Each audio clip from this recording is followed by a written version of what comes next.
never heard of. Hey everybody, welcome to the Common Folk Podcast with Ben, Morgan, and Andy.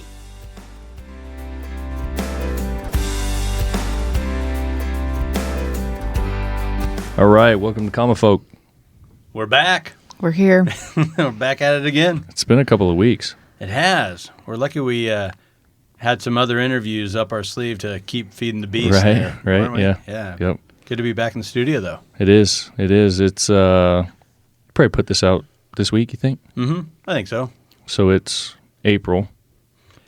For opening weekend of turkey season. Opening weekend of turkey. Big outdoorsman, and that's what brought our next guest into the door here. It's cold. It is. I was shivering. It's not normally like this, right? I mean, I don't remember it being like this. I have plenty of memories of hunting turkeys in snow. You do? I really do. I got pictures of Ashley sitting in snow. That sounds horrible. Yeah. You hate the cold more than I do. I hate it. I was out working on some tractors this morning. I've got long johns under my jeans right now. Yep. I almost put my bibs on. Yeah. It's cold. It was. And, I mean, you guys are kind of up on top of a hill here, and the wind really cut through you. Yeah. I mean, when we were kind of exposed, kind of glassing for some turkeys, and like, nope, let's get back into the woods. It was a little too windy for you. Right. So you guys have those, I call them leggings. He's like, they're not leggings. Yeah. They're like thermals. They're thermals. Yeah. I mean, You have those long johns on too? Are you guys, yeah, okay. I'm an All right. school long john guy, so Okay. I don't get too fancy. But anyhow, we have Matt Tratz in studio with us. Now, Matt, you have a whole list of things going on here. We're out here for your show, The Guided Life.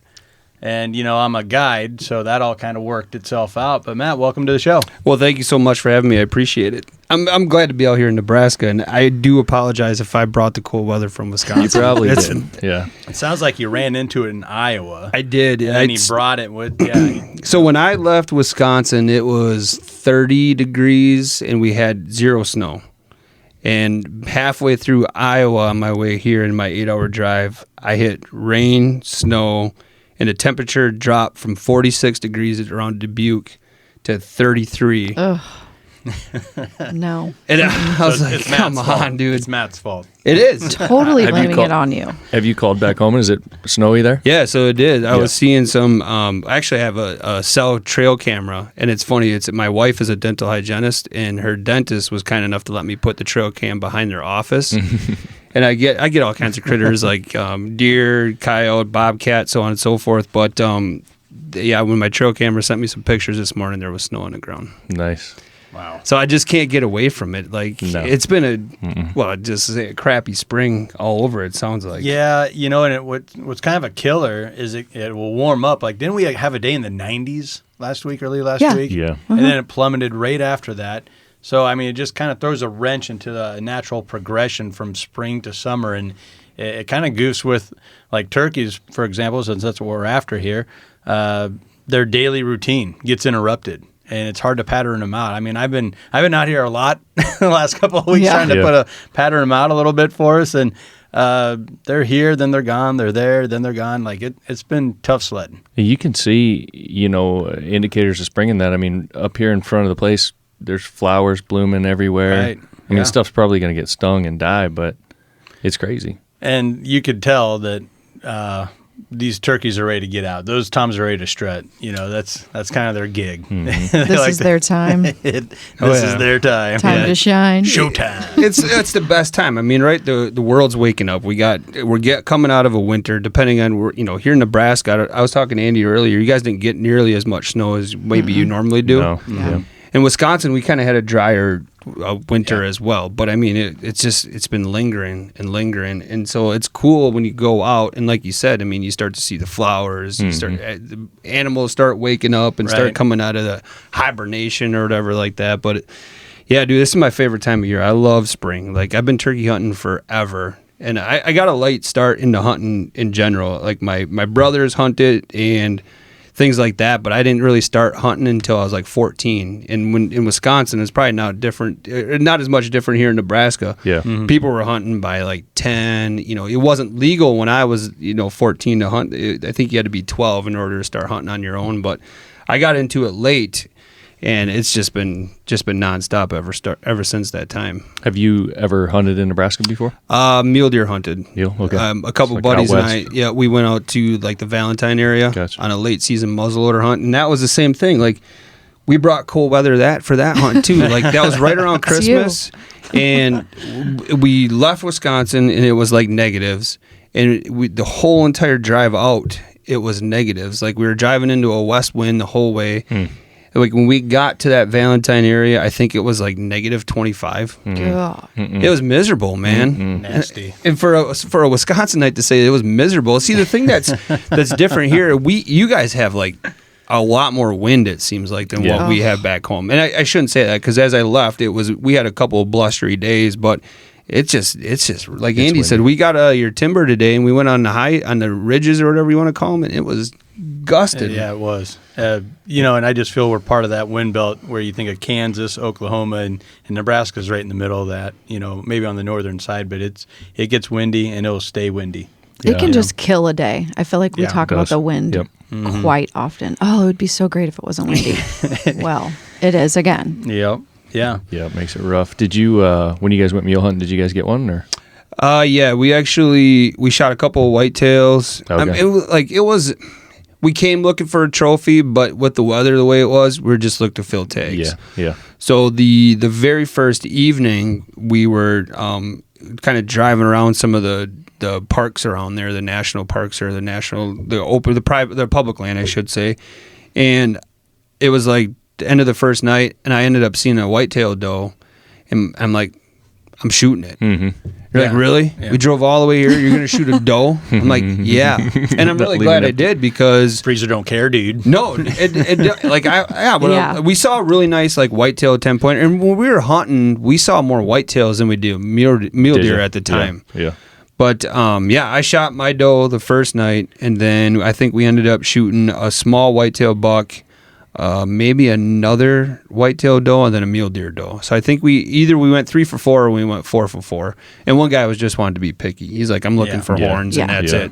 Yeah. And we're like, I just want to shoot. And it was muzzleloader season, so I just wanted to shoot my muzzleloader. So you were out in Valentine. You're here now. You can tell all your buddies back in Wisconsin and other areas, Nebraska's not just flat. It's not just a bunch of cornfields. No. And I lived in Colorado for 2 summers consecutively. I interned out there. So I have a degree in urban forestry, and then I worked for a tree company out there. But the ending to my story is, when I drove through Nebraska to go to Colorado, I'm like, this state is flat and it's fast. That's all it was. Like, you set the cruise for like 80 miles an hour and you just go. Yes. Yeah. But now that I'm in this area, I'm like, there's hardly any flat part of the state right around here. Yeah, and that's how our ranch is too, up in Boyd County. I mean, it's up and down. It's in the Missouri River Valley there, between the Niobrara River and the Missouri River. So a lot of up and down, and I never understood that. But you're exactly right. For everyone that takes I-80 across the state, you're like, wow, this is flat and boring.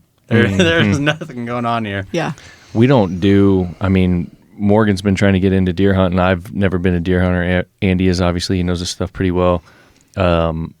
That's got to be kind of close to that cutoff where you start getting from whitetail to mule, Exactly. isn't it? Yeah, you're exactly right. That's probably why you were seeing both of them. Yeah, and like in our ranch, typically it's 50% mule deer, 50% whitetail, and so and they're dual tags. So like, I'm not surprised some guys shot whitetail, some guys shot mule deer. Not a lot of states do it like that. And we don't have any mule deer around here at all. No. I was just going to say, I don't know that I've even seen one. No. And also, what's really interesting is kind of how they are because of what they feed on. Mm-hmm. So when you get out west there, if you get far enough west and they're in that prairie grass and that ryegrass and whatever else it is, and then around here, there's a lot of farming, cornfields, that kind of thing. They're eating that stuff. Right. It's a totally different beast, don't you think? Well, it really is just between the two species, whitetail and mule deer, and it tastes so much different. And I mean, some Ashley shot a pretty big muley buck a few years ago, and it was just gnarly. You could tell he's an old buck. Tasted like an old buck, and he was definitely not eating cornfields in the afternoon, nice lush clover down on the river bottom at night. That's not what this guy was. Well, and that's when we were out there. I'm like, all of a sudden you're driving around, you're like, where did they come from? You know, even on the way out here, I told Andy the same thing. The whitetails I was seeing, because I came in more in the evening, I'm like, where are these deer coming from? There's creek bottoms, right? But otherwise, there's just fields, and it's ag fields, obviously, but they got to travel a long ways. And some of the areas these deer were standing, I mean, it's like, you're far, far away. Why are you so far away from the cover? You know, you think you'd be, there's a lot of coyotes around here too. I'm guessing. I saw a lot of dead coyotes on the highway. Well, way more than I ever seen in Wisconsin. I saw one this morning, but to like, where'd you come from? Why are you out there? I mean, that's the biggest difference between mule deer and whitetail deer is that's their lifestyle. Like, they got those big ears, so they use their eyes to just get up on those flats. Their coats are thicker. So all they're trying to do is just keep distance between them and like a mountain lion or some type of a predator. Whitetail, they can get up and go. They can run. They're really fast, and so they can get into a wooded area or get out of a comfort zone. Where mule deer, it's all about just staying on the next hillside away from a predator, which to my 30-06 that just doesn't work. So I went to Montana a couple of weeks ago, and I drove up South Dakota and North Dakota, then over into Montana, and drove up into the northeastern part of Montana. And they have, I think it's an antelope out there. There's some deer. It looked like a deer too. I don't know what breed it is, but there was a lot of these antelope, and there is zero cover there. Yeah. So you look at those things, like literally at one point I was driving down this dirt road. It was about 20-mile stretch on this dirt road, and this thing was on the shoulder, and then I got close to it. So he spooks, he starts running. He was running the same way the truck was running in the field for 10 miles. Yeah. I mean, he just kept going. I'm like, he's just cooking at like 45. Is he eventually going to go try to hide somewhere Did you else? clock it? Did you get its pace time? Yeah. It was like they got nowhere to go, but they thrive out there. I mean. So you were looking at a pronghorn antelope, and as I understand, Ashley's a biology major. Well, no, master's. Oh my God, she has a master's in biology. There you go. Better not discredit her. She listens to this. Yeah. So evolutionary speaking, I think the story on those pronghorn, as they outlived their predator. So like there's no natural predator for them. So like them being out in the middle of a field like that, they're just fine. Okay. And that's their defense too. They got to get up and go in the speed and the eyesight, and they live in a pack. So all it takes is one member to hear something and they all take off. So that I think it was some type of a saber-toothed cat or something like that. I was going to say, so nobody's going to get him, but a human. But my 30-06 will. Okay. Yeah, you can get him. I'm just going to go right back to that 30-aught. I could have shot that one with my 9 out the window when I was running down the dirt road. From what I hear, some of the farmers don't care if you shoot those things. I'm sure they don't. I mean, within their seasons, right? Yeah, right. Yeah. You got to pay attention to that stuff. Yeah. The other thing I can believe, we want to talk about what you guys did today, but the amount of pheasant up there. I never even realized. Do you know that? No, I don't know where. It's unbelievable. Really? In Montana, the amount of pheasant. Wow. Isn't there supposed to be a lot of pheasants in Nebraska too? That's the thing, man. There used to be. Yeah. Just over hunting, you think, or what's? No. It's mostly, and there's a good amount of debate about this, but to me, the truth is that it's just over farmed. I mean, it's lack of cover. Everything has been pulled out. Yeah. All the tree lines have been pulled out, all the cover, the CRP land, the natural prairies and those types of things. And this all happened, well, I guess it would have been about 20 years ago now, where it hit $7 corn and everyone lost their mind. So they tore out all the shelter belts. Every little piece of ground that, had a little cover to it, and bulldozed it, put it into, row production. And I mean, that just killed your natural pheasant population and some of Nebraska's anyway, some of their best counties for that. And it is what it is. I mean, things have to happen, but it stinks to not see them. When I was a kid, right around here, I mean, we'd just go down the road a couple of miles, and me and a couple of my buddies go walk some fields, and we'd shoot pheasants, but we just don't see them anymore. For whatever reason, the quail, it doesn't seem to bother them too much. There's still a fair amount of quail, but... Yeah, but you still see those plum thickets and things of that nature, on the roadsides, and that's typically their cover. Yeah. One misconception that you hear a lot, and it kind of irritates me, is that, well, it's turkeys. Turkeys, tear up pheasant nests. And there's one documented case of that happening, and it just so happened to be documented and it was caught. So then that became the rage, and that's not typically what happens. The difference here is that turkeys were reintroduced to Nebraska, and their populations have been continuously growing. And just the way that, like, we're seeing around us here with all these tall cottonwoods and everything else that are sprouting up and now are big mature trees, that's where turkeys, their habitat has been growing and pheasant habitat has been taken away. Yeah. So it's kind of a 2-for-1 type of thing there. What do you mean the turkeys were taking away the pheasant habitat? No, I'm saying like turkey habitat has been growing. Like people have been planting trees. People have been putting things in like that. But your typical cover for pheasants has been put into row production. And I think you were saying what you've heard is that some people are saying it's the pheasant are gone because of the turkey, because but that's of the not turkeys. the case. Yeah, that's not the case. Because you said there's like one documented case. I'm like, really? Like somebody actually saw a turkey beat up a pheasant? And I think it was just stomping its nest out. Like, this is my territory now. Get out of here. Yeah, a biologist had like a trail camera on a pheasant nest, and a turkey came in and just thrashed it. Oh, really? Gosh. And so then once that hit, this journal and that journal, that was the word, that's the rage. Mm-hmm. And haven't you noticed there's a lot more turkeys in Nebraska, but less pheasants? And like coffee shop talk, man, that's a lot of. Sure. I bet there's a healthy number of people that still think that and believe that, and it's just way off base. I definitely want to talk a little bit more about that because we were talking before this, and I was telling you guys that I got a lot of thoughts on turkeys. Mm-hmm. So, and that's one of them. So I definitely want to talk some more about that. All right. Before we get too much into it, Matt, give us a little bit of background about yourself and kind of what you got going on. Well, yeah. Again, so I grew up in a small town in Wisconsin. Made a boo-boo there. Yeah, come on. But anyway, so I grew up small town Wisconsin, and like I said, when I got into I was mostly fishing before I started hunting, and then I got into hunting. Like I said, I archery especially. Like it just grabbed hold of me, and it was something I watched a lot of it growing up. And like I said, my brothers were hunters, and they still are hunters. But I wanted to learn more on my own. I had friends and family that helped me out along the way, but that's what really turned the table for me. And once I got into archery, I had a little quote for a while that if I couldn't shoot it with a bow, it didn't need to be shot.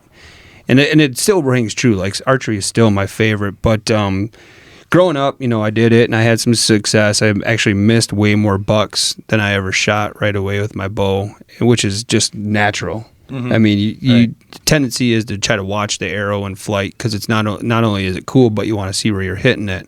So I ended up shooting low because you pull your head off the string and everything like that. But once you get into it, you're like addicted. And I ended up shooting my first doe off the ground, and it was awesome. Like that's where it started, and it took hold from there. But I remember going back to, it must have been like 7th grade. I was in a class, and part of the class is, what do you want to do when you grow up?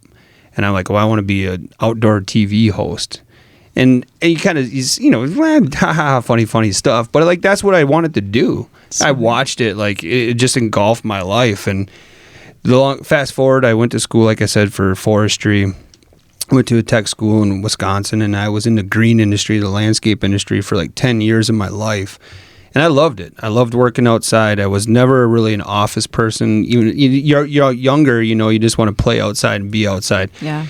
Working in the landscape industry kept me in shape. Got a great tan. Met some awesome people. Working on that tan. Yeah, I mean, it was the best. Like I absolutely loved it. Well, as I matured, I guess people would say like I could sell stuff, right? So I moved more into the office role.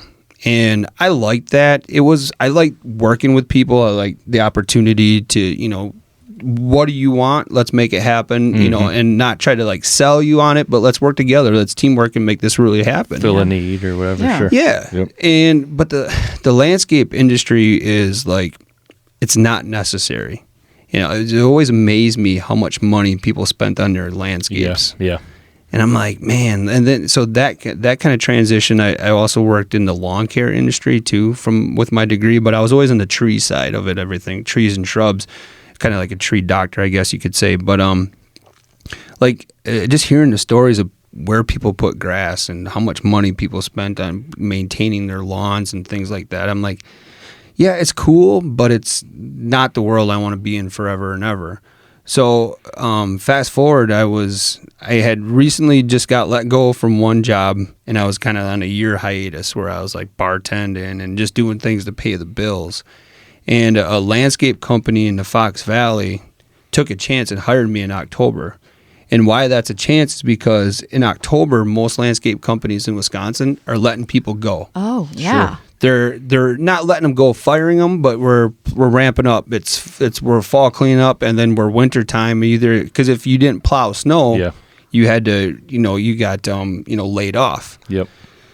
So, anyways, they took a chance and they hired me, kind of salesman, all these other things, and I loved it there. It was a younger boss, kind of a go-getter, a real great company to work for, and so I was there and started in October. I plowed snow all winter for them, and it was March or April, I think it was. In the meantime, I'm kind of jumping all around. I apologize for that. I still had my connection to the outdoors, right? I still hunted and fished, but what I did is I actually got a small role as a salesman for a company out of Iowa at the time. It was called Muddy Outdoors. And they had tree stands, was their main company. But what they did is they put a Facebook feeler out there saying, we're looking for sales rep. And they wanted to cover all 50 states as much, mostly obviously in the United States, not so much Alaska and Hawaii. But I applied and I got the job. And it was like mostly like a small commission, product, so on and so forth. So as I'm doing this landscaping job, I'm also very much, independently doing this Muddy Outdoors repping thing, and which is great because after I got laid off, I could go see stores and make connections. Oh, yeah. How old were you? Can I say? Just around. So that time? like right now I'm 38, so I think I was probably like real close to 30. Okay. Right around that 29, 30. And so I had made a connection with. It's called The Real Shot, and it was out of Oshkosh, Wisconsin at the time. And they were like my first sale with this independent company, with Muddy Outdoors. They were my first sale. And so I built a connection through them. Well, at the time, they're like, hey, we are going to a trade show, which trade shows were a thing at that time, right? It's been a while. Yeah. They're finally just starting to come back around. And they're like, hey, we're doing a trade show in Madison. Would you come represent your product through us, help sell through our company? I'm like, of course.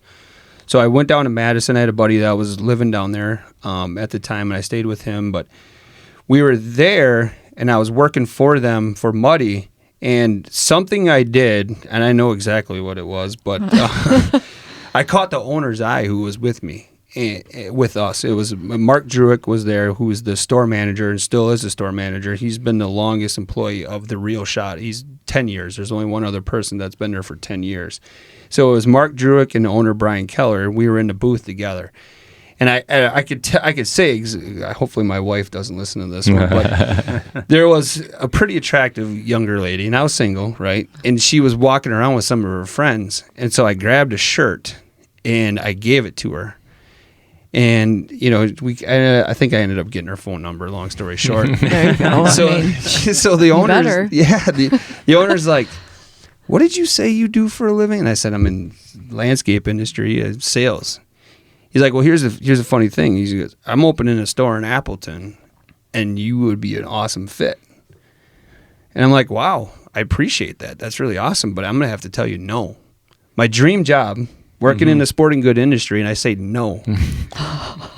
And the reason I said no is because I felt like I was not going to do a good service to the company that took a chance on me in October. Now, remember, it's only April. So I haven't even been there a full year yet. So you thought you needed to stay with this company because they gave you, I gotcha. Okay. If they took a chance on me, this landscape company, why do I want to bail on them? Right. Even though my dream opportunity is here. At the time, The Real Shot was archery, which is my passion, my love, and fishing, which is right there, my next passion and my love, And so they're like, well, we would hire you as an assistant manager for this store. It's awesome location. It's the bee's knees. You're gonna love it. I'm like, well, I'll keep it in mind, but at this time, I'm actually content where I'm at.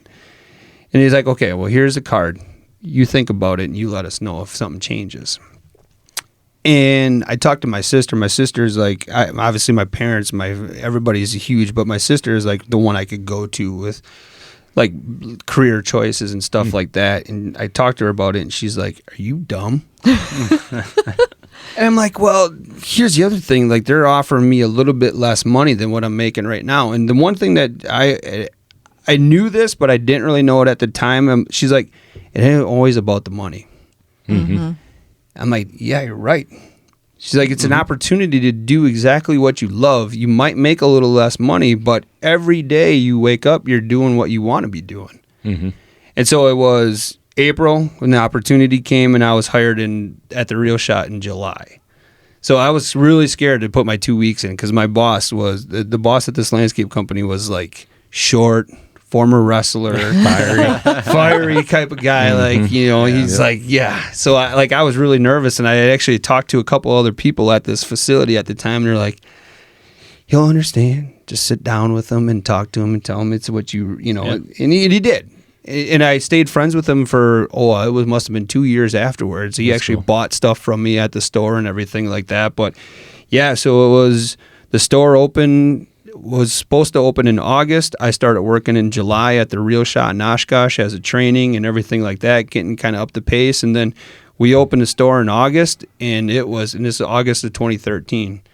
And I've been there ever since. Wow. So because you had mentioned that you denied the offer. So then did you have to go back to him and be like, hey, man, actually, I'm interested, or what? How'd that go down? So I did, and I contacted him, and I said, you know what, I'd like to re-entertain if you're still interested. Mm-hmm. And yeah, we actually, Mark took me out. We had a beverage, mm-hmm. and he sat down, and he had a contract and everything right there, which wasn't really necessary. But yeah, he's like, here's what we're offering you. And he sold me on the job, even though he didn't need to sell me on the job. He's like, the owner's great. The owner's got, at the time, which is, it's funny as we think about it now, he was doing like real small YouTube stuff. Like 2013, YouTube obviously was a thing. Mm-hmm. Was it the monster that it is now? I guess I didn't pay enough attention to it to really know if it was. But he's like, yeah, he's actually talking about starting his own TV show as well. And as I get into this more, and if I'm yapping too loud or long, just let me know. The owner of the Real Shot is a forward thinker. Like, if he gives you an idea on Monday, he's already bored with it on Tuesday. Mm-hmm. And I mean, it's a compliment. Like, he sees so far into the future. It's amazing to me. I swear he's got a time machine, because like it is like he's constantly in ideas, and you'll know it because like 11, 12 o'clock at night, you'll get text messages, and he always told me. And I, like, at first I'd always respond to him, and then like a couple of days, would go by, and he goes, "You don't need to respond to these. These are just, if I don't get it out of my brain now, it's just gonna keep me up all night." Yeah. And the other kind of joke we got with Brian, and Brian, if you listen to this, I absolutely love you. I appreciate everything. Is we write in pencil. When you're talking to Brian, you'd never write in pen. Because by the time you get your last word or your letter written, it's already done. Like, you might as well erase it and go which is awesome, because you got to be like, change is tough for a lot of people. Mm-hmm. Mm-hmm. And if you work at the company I work with, you better be okay with change. Yeah. And you have to be. Well, and especially with fishing, tackle, I think you got to be ready for change, because just think of how much it's changed over the last 2 years.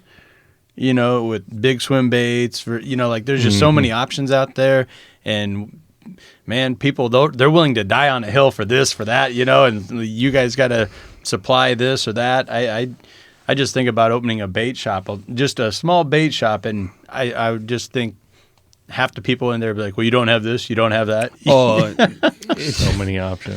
It really truly is. And it's in like the technology side. So Brian also has the technological background as well. So like you pair the fortune teller and the technology side of it. Like, he has to keep up with technology, because technology keeps changing. Mm-hmm. I mean, by the time we put this podcast out, your phone's going to be ancient, even though you might have got it yesterday. It's just insane how that stuff works. But again, so it was 2013. I had worked assistant manager for a couple of years, and I liked the role. I really liked it, but we didn't expect the store to be as busy as what it was. Like in Wisconsin, we opened up archery season in September, so we opened up the store in August. So and that's the window. The window it used to be for archery, July 4th was when people started getting a bug.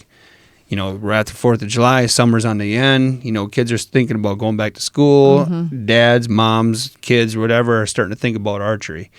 And usually if you were, and that's the other thing too, is like I always said, there was 2 seasons. There was hunting season and then there was DVD season. Because I used to go and buy every brand new DVD that came out for the hunting world. And that was when a lot of the new releases started coming out, was July. And my buddy and I used to go, oh, did you get this one yet? No, I got it. Oh, where'd you find it? You know, and we had to, we literally drove all over the place to find our collection. Like my wife will tell you, we have an ottoman at home. And it's probably half the size of this table, but just as wide of it, and it is filled to the gills with DVDs, hunting DVDs, and it's and I love it. Like, so that was one, but then everything changed, right? Then it went to live streaming and everything like that. Yep. So there was a couple of things that you touched on there that I thought were really interesting. Number one, you were saying how you looked to your sister for advice. What is the age relation between you and your sister? God, don't get mad at me. It's probably like 5 years, I think. That she's 5 years older than 5 years older than me. Yep. So you've always looked up to her and had a lot of trust there, which is cool. And she's a risk taker in the right way. Mm-hmm. Like she also she doesn't like to be stagnant, meaning like she's not afraid to take a chance. And if that chance doesn't work for her, oh well, I tried. Yep. You know, a lot of people are afraid to take that chance. Yep. And for her, she's never been afraid to take that chance. So I almost kind of looked up to that. Yeah. Because, my parents, I love them to death, but my mom worked at the same place for like nearly 40 years. And it was a factory style job. It was a meat packing facility. So the temps were cold. It was standing nonstop. And it basically crippled her. I mean, she worked her tail off to support her family. And my dad worked his tail off too. But I saw that and I'm like, that's loyalty. Yeah. Is that what you really have to do when you start working? So you go into the work field or, you're looking at, I got to make a career. Mm-hmm. I don't want to have to jump jobs every 5 years because that's not what you do. That's not what your loyalty is. Well, my sister, in a way, she's like, it's okay to do that until you find what you really want to do. And it was like 2 trains of thoughts. It's like, again, it kind of goes back to the landscape company. It's like, Am I bailing on you? Am I not giving you my full potential if I'm not here for 30 years? See, yeah, I don't know. When you're talking about that, I like the both sides of that. I like the whole loyalty thing that you had for that company because, I mean, obviously us owning a company, you want people to stay. God, what a mess to like, whatever. But it happens, and you didn't owe them anything really, like to your sister's point, and it's your dream job that came in front of you or whatever. So, gal, how tough. But. And it really was. But like again, just her simple point is like more and more people at this point, in their 2000s, wherever the heck it was, we're okay with new job every 5 years. Yeah. We're starting to get more fast paced. The world's really, really picking up at that point. And so change your career every 5 years. And I think there's something too. We've run into this before with other people that we've interviewed. Whatever it is your parents did or how you were brought up, everyone just kind of thinks like, oh yeah, your dad's a cop, you're going to be a cop, my family, whatever. Yep. But that's not necessarily the case. There's always at least one or a couple of those kids that are like, I'm doing something completely different. Yep. And that's not such a bad thing because it broadens things. You know what I mean? Right. But what does happen is those values, and you touched on that, that loyalty and that hard work and, that you saw growing up, that comes through. Yep. So you might not have the mentality where like, well, I'm going to do something for 40 years because I need to, and I need to grind it out and I need to provide for my family and so on and so forth. But you do have those values that make you a good worker, and then you apply that to find what you want to do. And truth be told, I mean, at our ages, our generation, there's we have the luxury really of being able to go out and really get after what we want to get after. Yep. Where that generation before us, our parents, whatever, they didn't have that. There wasn't as many options, and they needed to grind it out, So there's a lot of good lessons there, really. Well, and one thing like I never really got into this with anybody is like towards the end of my landscaping career, there would be days where I would think about a way to call in sick, and that's not right. Mm-hmm. Like when you're in the shower and you're like, man, maybe I really don't feel good today. Yeah. And you feel fine. Right. But like when you start actually saying that stuff out loud to yourself, you're like, yeah, it's not there anymore. Yeah. There's a big difference with a lot of people. That is really a differentiating factor when you're able to realize that and then decide, I got to do something different, and you go and do it. Yep. Yeah. You Well, it's know? because you're not putting your full potential into that, Yeah. into that whatever it may be anymore. I can tell you, I mean, I can totally relate. When I was coming up, I was in school. I was working I was in business. I was school for business, so I was working some business jobs, working retail, doing these kinds of things. I was working at a local retailer, big national chain, and lunchtime, I would go out in my truck and go to sleep. Yep. And I knew, like, I figured out after a little while, I'm like, this isn't what normal people do. I'm going to sleep because I hate it and I don't want to think about it. Yep. You know? So you realize that and you start making changes. Yeah, and that's really what it's like.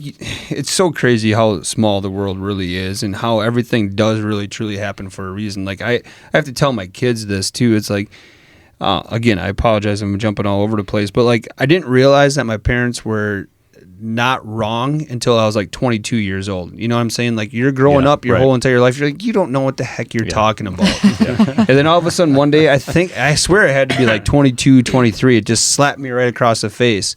And I'm like, my parents are not wrong. Yep. They actually know what the hell they're talking about. And I kind of use that like with my nephews or my nieces or my kids. Now I'm like, listen, this may sound like we're trying to tell you this, but we're not wrong. Right. I'm not trying to brag or boast right now. I'm not wrong because I lived a little bit of this stuff. And if I didn't live it, my mom and dad lived it. So they educated me on how not to be an idiot. Yeah. It's so true. I think I'm looking at him like, we get it. We run into it with our kids. And I don't know, it might be a little bit naive, but I feel like for whatever reason, I as a kid figured that out pretty quick. And I've always been the kind of guy where I'm like, whoever the elder is, whatever message they're saying, I'm listening. Yep. I might not agree with it, but I'm definitely listening and taking that in. And that's always been my Oh, strategy. there's always something to take. There's Yeah. always something to take in from Yeah. a conversation like that. Yeah. The only other thing, I had a couple of notes here from when you were talking. Number one, your boss that you're working with right now, that whole mentality of change or die. I mean, that's 100%. Oh yeah. I mean, if you're not changing, if you're not building on it, if you're not progressing, then you're dying. Yeah, especially nowadays. Yeah. In like, so him and I are only 2 years separation on age wise. So like we're right in that same ballpark. We played sports. He coached, I coached, all that kind of stuff. So he gets it. He's a sport guy. And the cool thing is because whenever he talks to you in like a sport analogy, like a coach would. Yeah. And as a guy who played 3 sports in high school, I didn't play outside of high school, but I played 3 sports a year. It was like I liked when I had my coaches coach me. Yeah. Like I wasn't like the greatest student in the world. Like I passed so I could play sports. B's, C's, that kind of guy. Eligibility, yeah. Eligibility. You kept your eligibility. Like that's it. In which I'm thankful. Like right now, my kids are honor roll students and they're good athletes. So I'm like, oh, good. I'm glad you get that from Ma, because like that's not the way I flow, But like kind of like I wanted to hit on this before we continue on. Is like the other thing I always tell my wife is we're not raising our kids to be dumb like we were. We're raising them to be better than we were. So again, so it just goes right back to my point. Is like our kids are better than I was, at least, which I'm fine. She's a smart person and everything like that, but I just did that to stay eligible for sports. So the way he coaches me is the way my coaches coach me in high school, which I really like, and I can develop that in my brain. Yeah. And make it a reality then. When you talk about the kids like that, I completely agree with you. But also on the other hand, you say we're not raising our kids to be dumb like we were, but our kids, like we run into that, and especially our son. We've got 2 older girls, and girls pretty easy going. We can ask about your kids here in a minute, but our youngest is a boy. He's 11, and he does dumb shit. Period. And It's got to be a boy thing. I'm trying to. And sometimes it's to the point where we're like, we can bust his ass and make him do what's right, but also we look at it like, let him screw up, let him go do something dumb. Yeah. Yep. And that's the other. Because that's the only way he's going to learn. Yeah, that's the mentality he's got. That's the other thing my sister did too. Is with her kids, is she's like, I'm gonna let you fall. Yep. You're gonna fall a bunch, and then one day you're gonna fall, and I will be there to help you. Sure. but you got to trip in order to realize what kind of mistake you're making. And that's the way my parents did with us too. Like I came from a family of, there's 6 of us. I have 3 older brothers, and then I have my sister, and then I have a younger brother. So that's 5. I was wrong. 5 including myself, right? And then so we're a heavy family. My mom was married once. That's where my 3 older brothers come from. My dad was married once. That's where my sister comes from. So then my younger brother and I are from my parents, right? Gotcha. But we always said we were the Brady Bunch. Like, we're not split. There's no split. Like, you actually, like, so when you would talk to, just because I ain't got the same last name doesn't mean you're not my brother. Yeah. You know, so like there's times at school where people are like, well, they don't have the same last name. I'm like, yeah, it don't matter. He's still my brother. Yeah, That's still my sister. Out, right? Yeah, you know. Like, so then that's the way my mom had to be and my dad had to be. It's because like my brothers sometimes would go by their other family and my sister would go by her other family. But then when they came together, it's like you're in my house and that's the way it's going to be. But like kind of to your point, I mean, so they had to do things differently with my sister than with the boys. Oh yeah. And my mom always said, she goes, I would rather have boys than girls. Oh yeah. See, and I don't know. I mean, our oldest 20, almost 21. Then we have 16, and then Joel's 11. And I don't know. I don't think girls are that difficult, but What about you? I don't know. Yeah, I mean, for us, definitely at the younger ages, because he's 11, so up until his age right now is what we know. I'd say he's been tougher. I think what happens, and again, like, because I always listen to people, like I listen to the elders, I listen to mom and dad, I listen to people talk about when they raise kids. I think that it flips. I think the girls are easier when they're younger, and then when they get in their teenage years, they get harder, and it's flip-flop for boys that when they're younger, they're just little hellions. And then when they become teenagers, they still do dumb stuff, but it becomes easier. They don't have as much drama. They're not, And I will I catch think that's myself. what's going to happen. I got my fingers crossed waiting. No, but I will catch myself. When's he gonna flip? Sometimes. I'm surprised you're not ducking over there. Sometimes, and like, he'll get in trouble and I'll be coming down on him hard. And I'm thinking 5 minutes later, like the girls, they'll still just be pissed off. Oh, yeah. Oh, that Yeah. Hold attitude. grudges. It's just hold grudges. He, I think he's forgot about it. Oh, And I'm yeah. like, oh, we good? Oh, this is great. Okay, we're moving on. But it's like, it's so different. So Yeah. how old Boys are your do. kids then? Boys let it go. Yeah. Oh, yeah. Because guys can get in a disagreement, want to punch each other in the face, and then 2 minutes later, we're drinking beer together. Yeah, for sure. Yeah. It's crazy. I feel for my wife. Like, again, I know a lot of her friends, and they're great people, but I don't know if I could work with women nonstop, even being a woman. Yeah. Yeah. And then my mom said the same thing in that factory position she was in. She goes, I always ate lunch with the guys because you guys are so much easier to deal with. Yeah. A woman at times, and again, like, don't come at me hard with this stuff, but like you can hold grudges, but there's a lot more passion. There's a reason. So there's a couple of things I learned real quick is a woman is a lot better than a guy. I'm just going to say it in a lot of different ways. You have way more patience. You're way more perceptive. Like you can pay attention to the slightest detail. Like as a hunter, Andy, I can't see blood very well. When a blood gets on a background of like green and browns and stuff like that, and I think like 80% of males can't see it in this color format. I have to have my wife come trail my deer. But I'm okay. I'm masculine enough to say that because my wife pays attention to the details a lot more. She's a lot more patient than I am. But we're yin and we're yang, right? That's the way the world works. But then when my wife goes off and is crazy, she's crazy, like in a good way. Like she knows how to have fun. And she is. So my wife right now is about I think Molly. I think you're like 4'5" or 4. She's short. 4 or 5.5. Probably. Yeah. She's like, but she's 7 foot tall. If you know what I mean. Right. Yeah. She's the tallest person that walks into the room.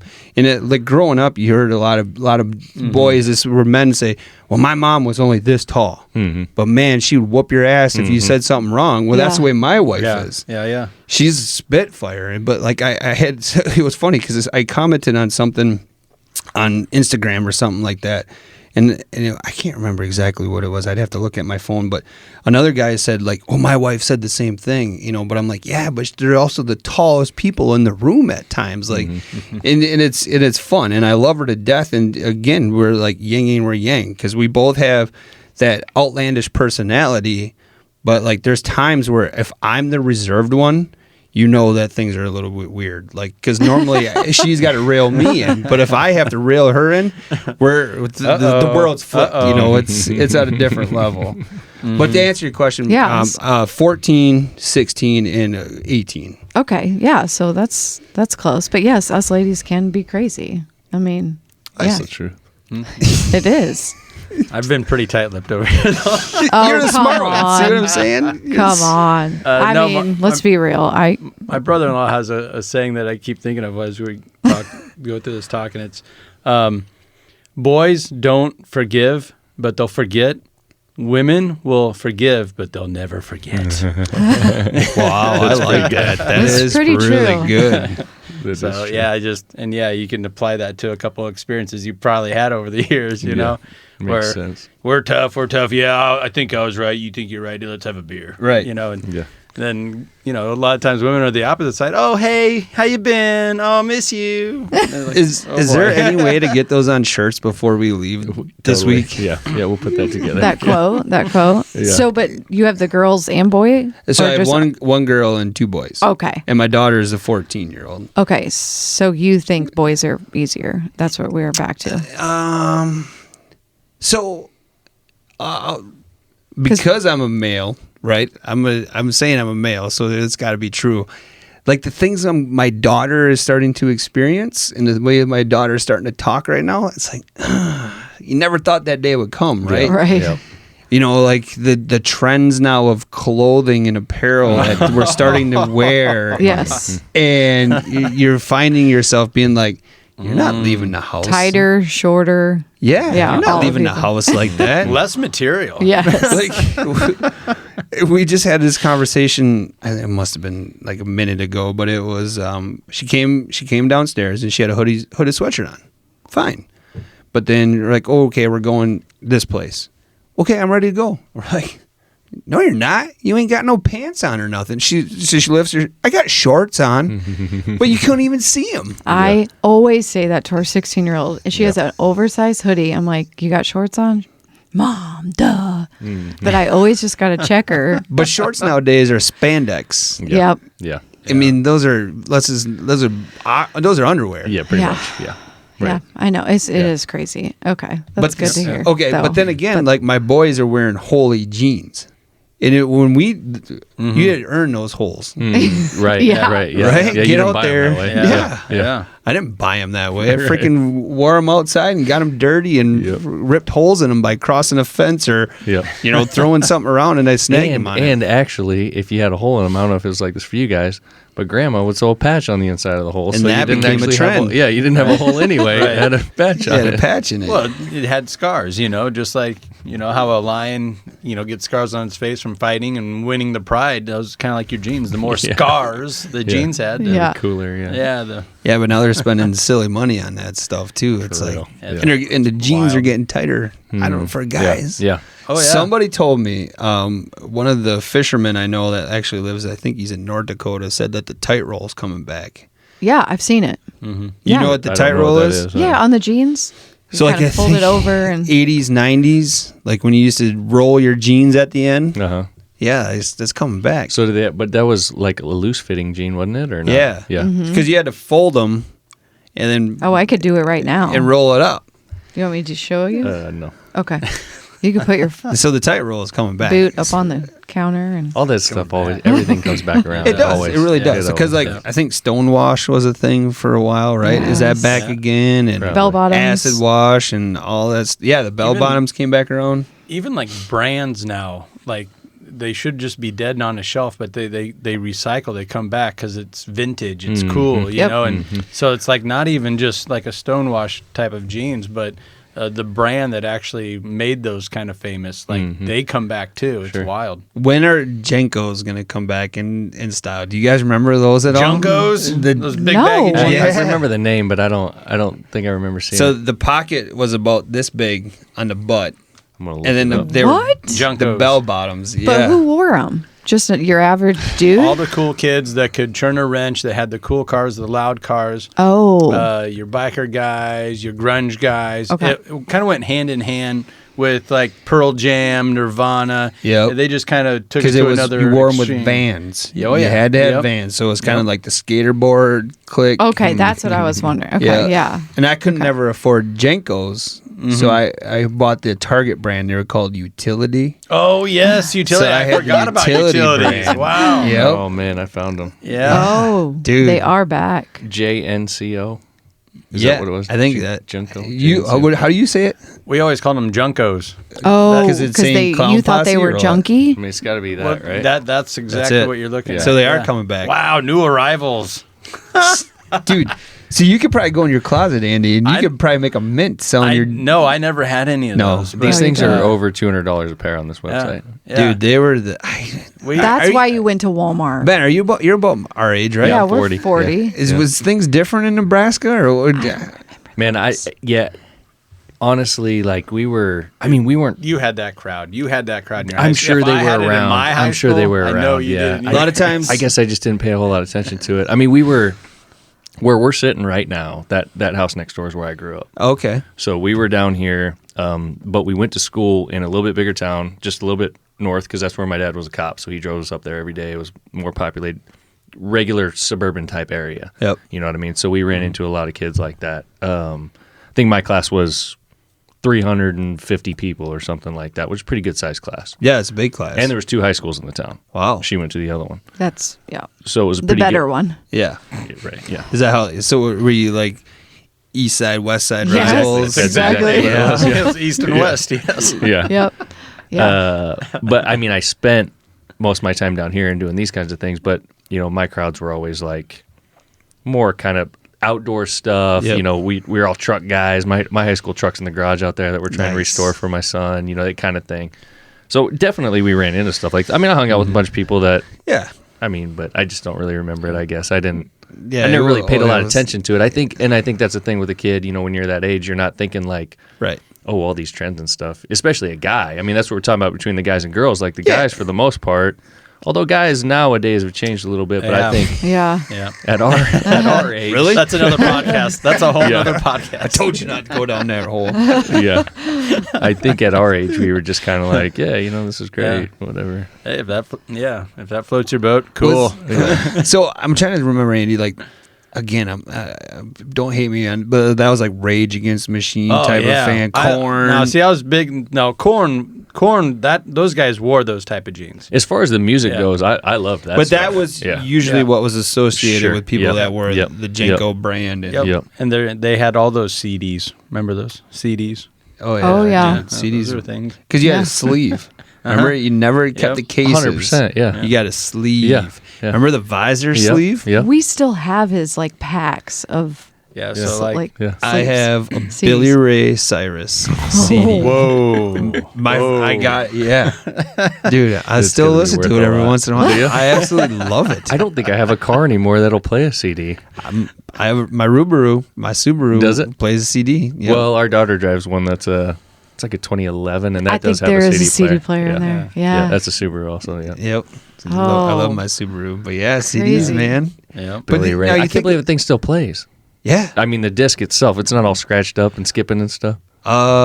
Actually, it's funny because like I don't know if it plays in my car or not. Because I tried to play like Garth Brooks. Remember when Garth Brooks came out with the CD pack? It had like all Roping in the Wind and all the Yep. great Yep. Garth Brooks. Yep. I'm a huge Garth Brooks fan. Like It's great. I had them all, but those won't play because those are a little too All scratched right. up. Right. Okay. Did you? I remember. I don't think we had enough money to buy one, but I remember they came out with this thing that was they were like resurfacing the discs. Yeah. You could buy that thing and you Oh. could put them in it. Do you ever remember Yep. sharing that? Yeah, it like cleaned them. Yeah. The disc Yeah, cleaners. I didn't have one, but I remember a friend that would. I always it thought worked. that was such a cool thing because all of our discs would skip. And I Oh, was like, yeah. man, if I can fix these things. Well, yeah, because for a while there, like when DVDs were a thing, which again, I'm still a collector of DVDs. You used to be able to take them to like what was the movie places? Not Blockbuster, but they're like Movie Gallery or something like that. Uh-huh. They always had one of those resurfacers. Oh, they in would. there. Oh, wow. And like $1 DVD or a CD or whatever That's the heck good it was. It'd be worth it. Man, we like are Brief window of time. That was the ticket. Yeah. DVD resurfacing and CD. Yeah. Yeah, Should have got into that. well, you might be able to. Dude, gosh. see, like our parents think of that stuff. That's like talk about 8 tracks and records and 45s. That's all coming back. Mm-hmm. Oh, Like, yeah. I had a record Vinyl's player in my huge right old now. house. Yeah. I gave it to my buddy, and like it's still something cool to go down in his basement, start drinking, and Yep. throw a record on. But that's for our parents. That was the ticket. Yeah, for sure. And it is kind of cool to hear some of those like vintage sounds. Yeah. Like brings you back a little bit. Yep. Kind of the popping noise of the vinyl. Yeah. Well, that was a fun little tangent. Yeah, it was. Yeah. So where are you at now? The real shot? I don't even. Yeah, I don't Yeah, remember why oh, we're yeah. here. It's Well, all you guys, blacked out. we're going to chat a little bit about kind of what brought you to town. And Yeah. So fast forward. So real shot. I worked as assistant manager. I ran a store for a while, and then again, kind of like I think I was like 4 or 5 years. It must have been 5 years into it. I kind of hit like a lull again, where crushing it sales wise on the sales floor. I mean, and then but it was a lot of like open to close 7 days a week because we were short staffed at the time, just because we didn't anticipate the magnitude of the reach we were going to get. So anyways, I did that, and because I have a great relationship with Brian, I went to him like, I need a change. He's like, what do you mean? I'm like, I just need a change. Well, again, you say that to most bosses, they're like, well, guess what? You're replaceable. Right, yeah. But he's not that way. So this isn't like, for us at the store, we were like, okay, well, we don't really have a social media presence. Well, you have a page, but we don't really have a presence. I'm like, what about marketing? What about social media? What about that? And he's like, well, I don't really have a budget for somebody to do that. Well, I said, what if I do it in tangent with working on the floor? Sure. So we started there, and then it kind of grew. And like, I'm not saying I killed it, because I don't know, social media is one of the hardest games to play. Yeah. Like if you're not doing it 24/7, you're behind, like we talked about, because it really is. Yeah. You have to, and that's one of my full-time jobs now is marketing. And you got like, there's just how many days with social media you're just like, I just don't want to today. Yeah, right. But if you have that mentality, you can't do that. You got to be posting. And for me, it's the creativity. It's like, man, everybody always posts stuff that's so awesome. Like I'm just lame. Like maybe I don't live that cool of a life. So Brian took a chance, and we turned it into kind of a marketing role and social media role. Well, it was 2019 where, again, because he's a forward thinker and the technology finally caught up, he's like, I got an idea. I want to do a bracketed fishing tournament, and I want to live stream it. Okay. I'm like, awesome. Like, All right, let's go.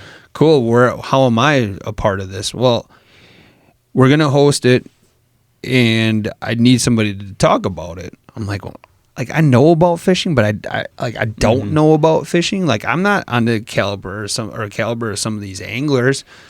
So we did it in 2019. It was 2 events. It was 2 bass events in Wisconsin, and it was a September and an October event. Like in fishing world, it should be the most ideal time because the fish are feeding up, they call it. Like they're getting ready for the ice. They're getting ready for winter.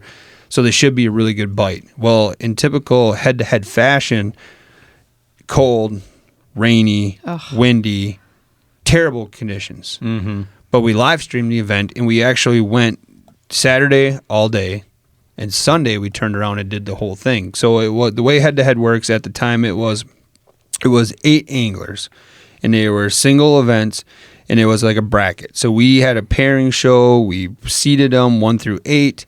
And they went head-to-head against each other until there was 1 person remaining.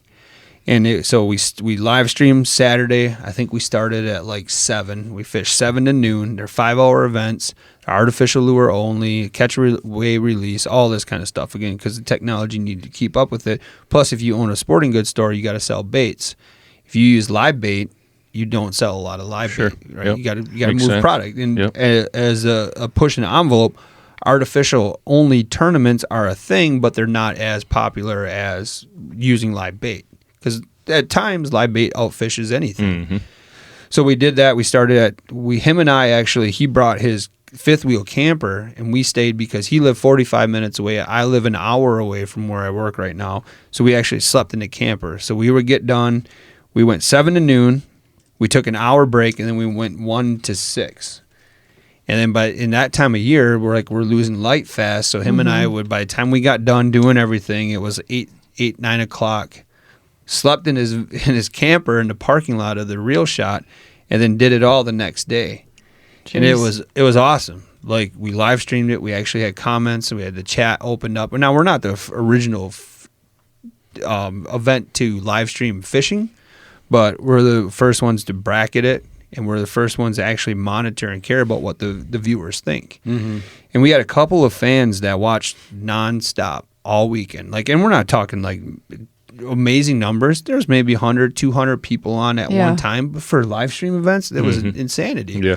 So we did that at the end of September, and we did it the first part of October. And it was like, holy shnikes, this is a real deal. People actually love this crap, and they want to watch more and more. Plus, the other thing is they could relate it back to the Real Shot. Because they recognize me, they recognize Brian, and it was if you go back to head fishing on YouTube and you watch the original stuff from 2019, it is a crap show. Brian's in it. Brian is running the live stream, commentating, and making sure it doesn't implode on itself before it really ever took off. There was one other gentleman there, another producer, who was talking to our camera operators, making, because the technology was so brand new, and some of it was so cobbled together that things were breaking, things were failing, live streaming wasn't working as well. One of them actually, I think their camera broke, so we had to drive an hour to get them a new camera, and it was just, but people loved it. Cameras were dropping nonstop throughout the event. Somebody would just be in the process of a hook set, and then the camera would drop in, but it was a real shit show. You couldn't have had great internet out there, did you? On some of the bodies of water, because that was the other thing in 2019, we live streamed from 3 different bodies of water. Mm-hmm. So we had one matchup on one lake, and then another matchup on another lake, a half an hour away. And then our championship matchup would have been on a totally different body of water. Okay. So some areas had good, because we had to check it all. Mm-hmm. And that was a good excuse to go fishing on some of these bodies of water, but we had to check the live stream and the technology and make sure it all worked. So, that was our 2019, and it was awesome. It was a huge success. People loved it, and they could relate it back to it, and it was a lot of fun. And then in 2020, we brought it back, but we amped it up. So 2020, we all know, in March, COVID hit, right? Well, because our event was different, I had worked from the end of October all the way to just before we launched the season. I had planned lakes. Our goal was to go to Minnesota and Wisconsin, fish Minnesota and Wisconsin for bass and walleye events. We were going to go into the walleye world, because in the walleye world, there's tournaments, but there's no live stream tournaments. In bass fishing, there's a lot of live stream tournaments. There's very popular ones, and we're not the first ones to do it, but we are one of the first ones to live stream walleye events. So we did 13 different events in 2020, but we weren't able to go to Minnesota because of COVID. But COVID was one of the best things for us, because we're our people. They're at home, and they can't go anywhere. They can't do anything. Well, we're a live stream event on the internet, and it was astonishing, the people that watched. We're talking 4,000 or 5,000 people. Wow. Were watching our event. And we were live streaming to Facebook and YouTube, and it was we were monitoring all the chat and and it was awesome. People loved it. And we were we do roll call during some of the head-to-head events. We're where are you watching from? How are you watching? And people were not even in the United States watching head-to-head. And they're oh my God, this is the best thing ever. How do I get this in my state? And this is the best thing ever, and we love it. And this is, so it's 5 hours of nonstop live streaming. Sweet. We took very few breaks. And if we did, it was I had to go to the bathroom, because I've been sitting in a chair for 4 hours nonstop. Or I don't even think we had commercials at that time, but we'd just take a short break every once in a while, or if something went down anyways. So it was 5 days in a row, 5 hours of nonstop live coverage, bass fishing and walleye fishing. And it just blew people's minds. And we started in March, and we ended, our last event was in October. And it was just nonstop. And it was the best thing in the world. So in 2021, because the owner is such a forward thinker, we stopped doing bass events and we went on the pro side of walleye fishing. We called it the PWS. So head-to-head is a bracketed format, right? So in 2020, we went 16 anglers, 16 single anglers. So it was field of 16 narrowed down to 1. And then because we were ever changing, like this, it's not our slogan, but it should be our slogan at head-to-head is like, we're not your typical tournament.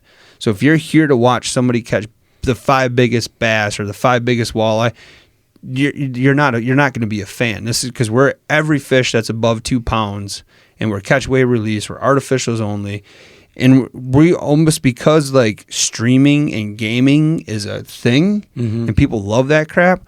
We're like kind of molding the two worlds together. Oh, okay. So if you like streaming and you like gaming and you like a little bit of drama and you want to see all this stuff, that's where head-to-head is for you. Like you can go watch other formats where they'll catch every 1 pound fish and weigh it, or you'll get to watch a weigh-in live, but you don't know what the hell happened on the water.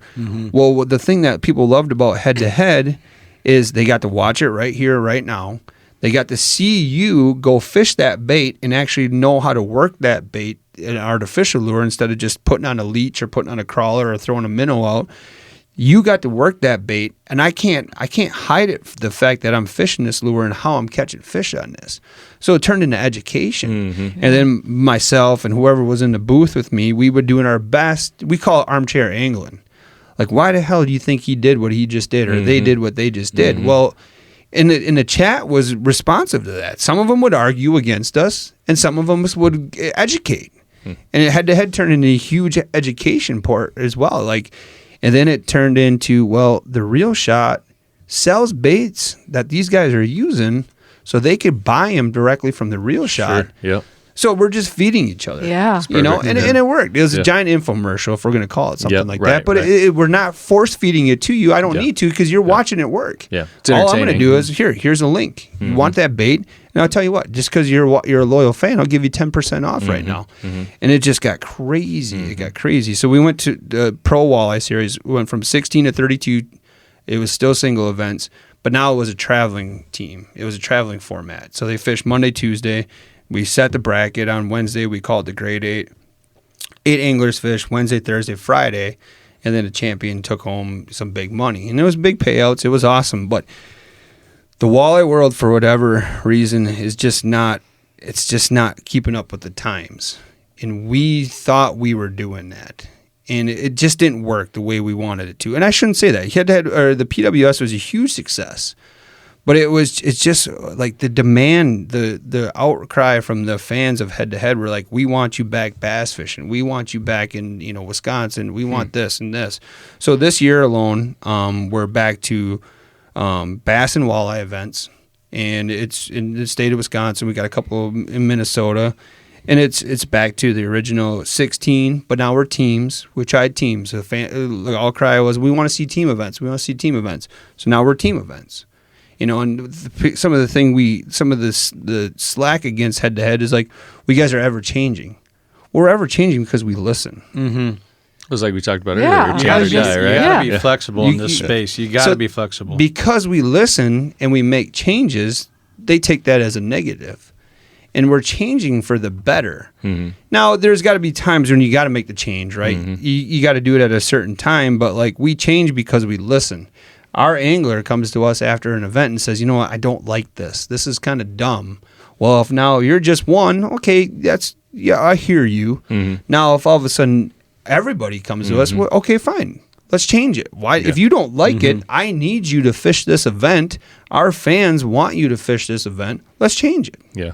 And that's the other thing. It's like, again, like some other formats don't want to change. And it's tough. People don't like change, but we change. Yeah. But we typically, knock on wood, most of the changes for the best. From a fan standpoint, you're probably only going to hear from the people that don't like it, for the most part. Yeah, and so you're getting that, but the majority of it probably does like what's going on. Yeah, and that's the thing, that the chat is sometimes it's the greatest thing in the world, and sometimes it's the worst thing. And when it goes negative fast. Sure. Yeah. But then all of a sudden you'll see that little gleam of light where somebody starts like, oh, here's the ambulance is coming, or the chat will start actually kind of going at each other, going at it themselves. Yep. They take care of it. Then that's better. So like I used to get super frustrated reading the chat. I used to be like, oh man, like it's hard to stay motivated, commentate on fishing, and then you read like the negative stuff, but then like the head-to-head fans start coming out and they'll explain it for you. Sure. And then they'll son of a, that makes a lot of sense now. Makes your job a little easier when they're doing it. Yeah. And then all of a sudden, next thing you know, you got head-to-head fans all over the place, and it's awesome. So head-to-head was 2019, and then 2020 hit, and Brian came to me too, and he's like, hey, I have another idea. We have all this live stream equipment. I don't want it sitting here collecting dust in between events. Let's do something else with it. I'm like, okay, I'm listening. He goes, I want you to host a show. I'm like, I already do host a show for you. He's like, no, I want you to go fishing and hunting and live stream it. Dude, that's a boss. That's like everything I hear at News Channel Nebraska. Well, baseball's over. What's now? What's not? And I'm like, so you're telling me I'm going to get paid to go fishing and hunting? Yeah. And he's like, just so you know, you're going to be the most hated person around here. And I'm like, yeah, right. Yeah. I love it. Yeah, I'm sure. I love it. So my dream of hosting my own show, full circle, almost 10 years later, or, it was 7th grade, but almost 10 years at the Real Shot or Fixed Productions is now our parent company now is come true. Sweet. So it started in 2020 because of COVID hit. They shut down guiding and they shut down everything in the state of Wisconsin. So I couldn't do anything. I did the very first the Guided Life is what the show is called, in July. And off of Head to Head, I went out with some walleye anglers who actually fish some of our events, and we try to use bass plastics to catch walleyes, because in the time, like, that's not a thing. Like the world between bass fishing and walleye fishing, they collide. They're like, I hate your fish, you hate my fish, we can't be friends. Like, there's no reason. But then a lot of times you hear like, well, when I'm out walleye fishing, I catch a lot of smallmouth bass. And when I'm out smallmouth bass fishing, I catch a lot of big walleyes. So why? Well, a lot of your tactics are crossover. And most of the time you're using artificial baits when you're doing this stuff. Well, you hear like a bass fisherman, God, I was flipping and I caught a stupid walleye. I just hate catching. Well, the idea is coming forth. It's like, well, yeah, you guys are friends. You surely should be friends. And if a bass fisherman's finding walleyes, talk to him. Like, where are you catching these walleyes? I love to, why do we got to hate each other? So with the Guided Life, I kind of use that to my power. I'm like, let's go catch some walleye with bass plastics. But then I'm gonna talk to some of these head-to-head anglers, and I'm gonna twist it. So with the Guided Life, it's no different than any other show, right? Like, there's 100 million shows out there and somebody goes fishing or hunting with a guide. But my angle to the show is, I don't want it to be about me. I want it to showcase a guy like Andy, because Andy busts his ass to keep me happy. Right. So that's what you were doing then this morning. That's what we were doing for your show. Yeah, we're filming. We're trying to. Is it? Right. So we tried to kind of do a little bit of a catch-all here. Okay. So, part of what I've done for a long, long time is Ponca Creek Outfitters up on our family ranch. Yeah. My father and I have owned and operated that for, I can't even tell you, a really long time. And Garrett now, our producer on our show, helps out with the guiding. He's actually guiding some guys that booked a long time ago. They're return customers, father, son, real cool guys out of Georgia. So we couldn't go there. And this was our window. So I'm like, let me talk to Ben and Morgan. Oh, yeah. And I think I could still take you out on a turkey hunt, a Nebraska turkey hunt, and it all came together. So here we are now, and we had a pretty good morning. A lot of action. It was fun. It was a lot of fun, and because I had Andy on, I have host kind of a podcast show as well. I live stream the Guided so Life. What's that? You can say the Guided Life. So so the Guided Life is now in 2022. That's what year it is. It's it went twofold, right? So if I'm not out filming in the field, I do in studio stuff. Okay. And so I asked Andy if he would join me in studio via live stream or Skype or whatever the heck it was. And so I had Andy on, but the whole time my fuel for the fire is like, God damn, I'd love to come to Nebraska turkey hunt. That came up in the conversation. It came up a couple times in the conversation, and he's like, I don't know, man. I don't know about that. Well, I think you realize that we had fun on that show. Yeah. And let's make it happen. So we did. And, and I'm glad we're out. I'm glad. But how'd you guys meet? Okay, so we expanded at Ponca Creek Outfitters into guiding fishing trips. Okay. And it was always something where we would have a group of turkey hunters in. They would tag out on day one. Now we had 3 guys with an entire weekend. And we got the Missouri River, we got the Niobrara River, we got all these farm ponds that we stock with largemouth bass and crappie. So they would go fishing, they would have a blast. And I think a lot of those guys would come back just to go fishing on our farm ponds. So I'm like, we got to figure this out. We got to at least offer this through Ponca Creek Outfitters. So I wanted to find somebody, and friend through a friend got us in touch with a guy by the name of Thomas Larson. This guy is awesome. He's by far the best walleye guy I've ever met. And I love going fishing with this guy because he puts you on the fish. Yep. And the Missouri River up where we're at, it's between 2 dam systems there for like a 20-mile stretch. You better know where you're putting your boat. Otherwise, you'll bury it, you'll beat it up, all this other stuff. So it's extremely valuable to have a guy like Thomas. And when I put it to him, like, well, could you guide for Ponca Creek Outfitters? Because he already had his own thing going, and he was building his brand. He goes, yeah, of course. And then, of course, a couple weeks later, he's like, I don't know if I'll be able to guide as much as I want to for you because I'm getting in this tournament called Head to Head. Oh, shoot. Look at that. So Tiller Tommy is his nickname. He fished Head to Head in 2021. All that networking, and there you are. So when Thomas came to Wisconsin for our media day, I'm like, oh, Nebraska. I'm like, man, you guys got some awesome turkeys out there. I said, what do you got? You got an opportunity? I'd love to come out. He's like, oh, yeah. So it never worked, but then now it worked. I'm out here. So no pressure. So, and then you saw some this morning. Heard some. Heard some toms, saw some hens. But yes, you saw some hens. Yeah, we were covered up in turkeys, and we did call a couple of hens that walked through our decoys. I mean, that setup was kind of what I envisioned. Mm-hmm. It's just that those couple of hens didn't pull a couple of toms. So where do you think the toms were then? Is that just like a loaded question? That's so dumb. Well, no, I think they stayed down because of the wind. Okay. So not knowing like if the wind out here is a common thing for a turkey, and that's where I rely on Andy with the knowledge. Mm-hmm. When it's windy like that, like they want to stay low. They want to stay out of the wind. And the other thing, too, is like Andy alluded to earlier, is this inconsistent spring. Normally, by now, the flocks have broken up. So turkeys run in like what they call bachelor groups in the off season. So spring of the year, right, like from fall till just about this time of year, turkeys are in big flocks and they're in bachelor groups, meaning like so all the males run together. We're better in numbers, right? Mm-hmm. And then this time of year we're starting to set dominance.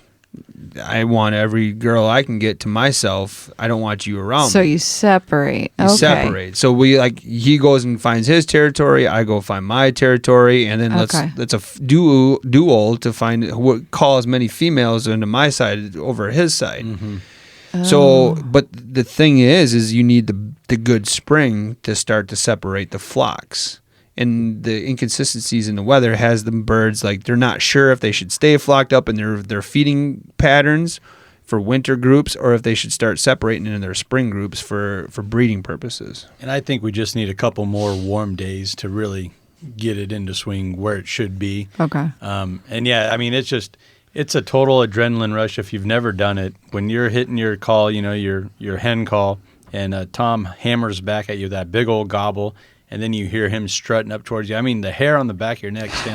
I've called in hundreds of turkeys for clients, and you never lose that feeling. No, it's sounds so cool. I've never done it. You've turkey hunted? Yeah, I mean, we've been out a bunch of times, so many times. I personally, I've never shot one.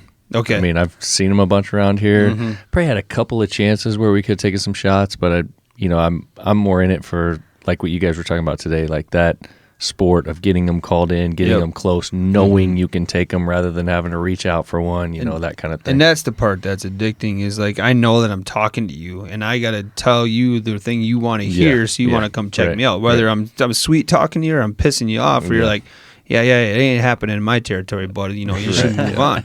And so like this morning we had a group of 3 toms with some hens still grouped up yet, because there hasn't been enough of the pecking order set where they're going to separate. And then we had a lone bird in one direction and another lone bird in another direction. So we had 5 toms around us at one point. We were covered up in birds. And so we came out late last night or right at dusk, and we did what you call roosting them. And we hit it with an owl call, and sure enough, a tom hammered back at us, and it sounded like he might have only been 100 yards in here into these woods. So now I'm left with this dilemma. Do I push in there too far and risk spooking him? Because the closer you can get, obviously, the better. And I did not want to risk going too far into it. And there's all the leaves from the winter still there. It's hard to be quiet. So we didn't go too far in there, and I was relying on us calling them up to us, and it worked. We got those 2 hens to come up, but we couldn't get enough of the flock to bring the toms up to us. Yep. So I think they were just over the ridge. And, I mean, we heard that one gobble. It sounded like that guy might have been only 70 yards away, 60 maybe. And he got hung up and decided to stay just down over that ridge, And, I mean, turkeys do that all the time. They just stay right out of Well, in order to be successful hunting, they say you got to scout more than you hunt. And, I mean, even though we weren't successful this morning, we still scouted the situation. So going back at it tonight, we have a real good idea. You almost, if the situation is the way it is right now, you got to get between their roosting, where they're going to go to bed, and where they're feeding or lounging kind of situation. So that's what we think we have figured out. We think we know a natural transition where they're going to want to go through there, and hopefully come by us and say hello. Hit the nail on the head. And I'll make one more excuse for us. Our second setup, we weren't there for 5 minutes, and we heard something walking behind us, and it was a coyote. And let me tell you something that doesn't help turkey hunting. Coyotes. They don't help any hunting. No. Unless you're hunting a coyote. Okay, exactly. And so when you say you were covered in turkeys, like you visually or you just heard them from someone that doesn't know? Yeah, like, what I'm saying, they're there because you heard them. Yeah, we just know that they're there. So in my interpretation, that means I've seen them. Yeah, they're all around us. We can only hear them, but they're everywhere. Okay. Like like Andy said, 3 would gobble off to our right, and then 1 would gobble back off to our left. So we're right where we need to be. I think it was just the elevation was the difference. And you said this morning you saw 2 females. Yeah, they came up. They came up. So then, are they dumber because the guys stayed back? Well, no, because of the wind, or what's going on here? They wanted to question. So our calling that tripped their trigger to say who is this chick? Why is she talking to my guy or to my flock? So your call was we're calling a girl call. We're females trying to talk to another. And that's a great question. I thought you guys were calling as a. No, a male wouldn't call another male. That's dumb. Well, no, not necessarily. You can. You can gobble at another tom because you want to piss him off enough. Or on the other side of that, I gotcha. Or you want the females to be like, ooh, he might sound like he's got a little better voice than you hear. So you want to become an investigator. Right. So, when we called those 2 hens in, I think the tom that was, Andy said, seemed like 70 yards away, was trailing them. I think he was going to come look, but something just wasn't right. Oh. It's okay. He might have had 4 with him, and he's like, let those 2 go. Yeah. You know what I mean? Something like that. Okay. Or from his vantage point, because the thing for me is the terrain here is so much different than what I'm used to hunting. Mm-hmm. And with the fingers and the deep valleys and all that kind of stuff, you got to, visibility in my mind, turkey hunting is one of the best things you need, because you need to not only see where the hell they are, but they need to see you if you're using decoys. But there's a lot of people that are successful with, just getting in tight, in working them in with the calls and so on and so forth, or just getting on a natural pattern. But from that Tom's vantage point, he could see the other flock where we couldn't. And he knew that, okay, this sounds pretty interesting up here, but it looks like there's a better party down there. Maybe I want to go check that out. Okay. And they were making noise over there too. We were competing against at least 2 different flocks. Yep. So we were trying to grab attention from hens, from toms, and it just didn't come together where we actually got a tom to cross in front of us. Yeah, because at one point we turned and we talked to each other okay, so there's a couple hens down there that were real boisterous. They were really yelping and clucking and purring and all this stuff. And I said, we got to compete with what they're doing. Because we got to be better than what they are, or we have to be at the same point that those hens are talking to make them want to come up here. Because the hens are dominant as well. So you upped your game. Yeah. So so maybe I was calling and I said, okay, Andy, we both got to call.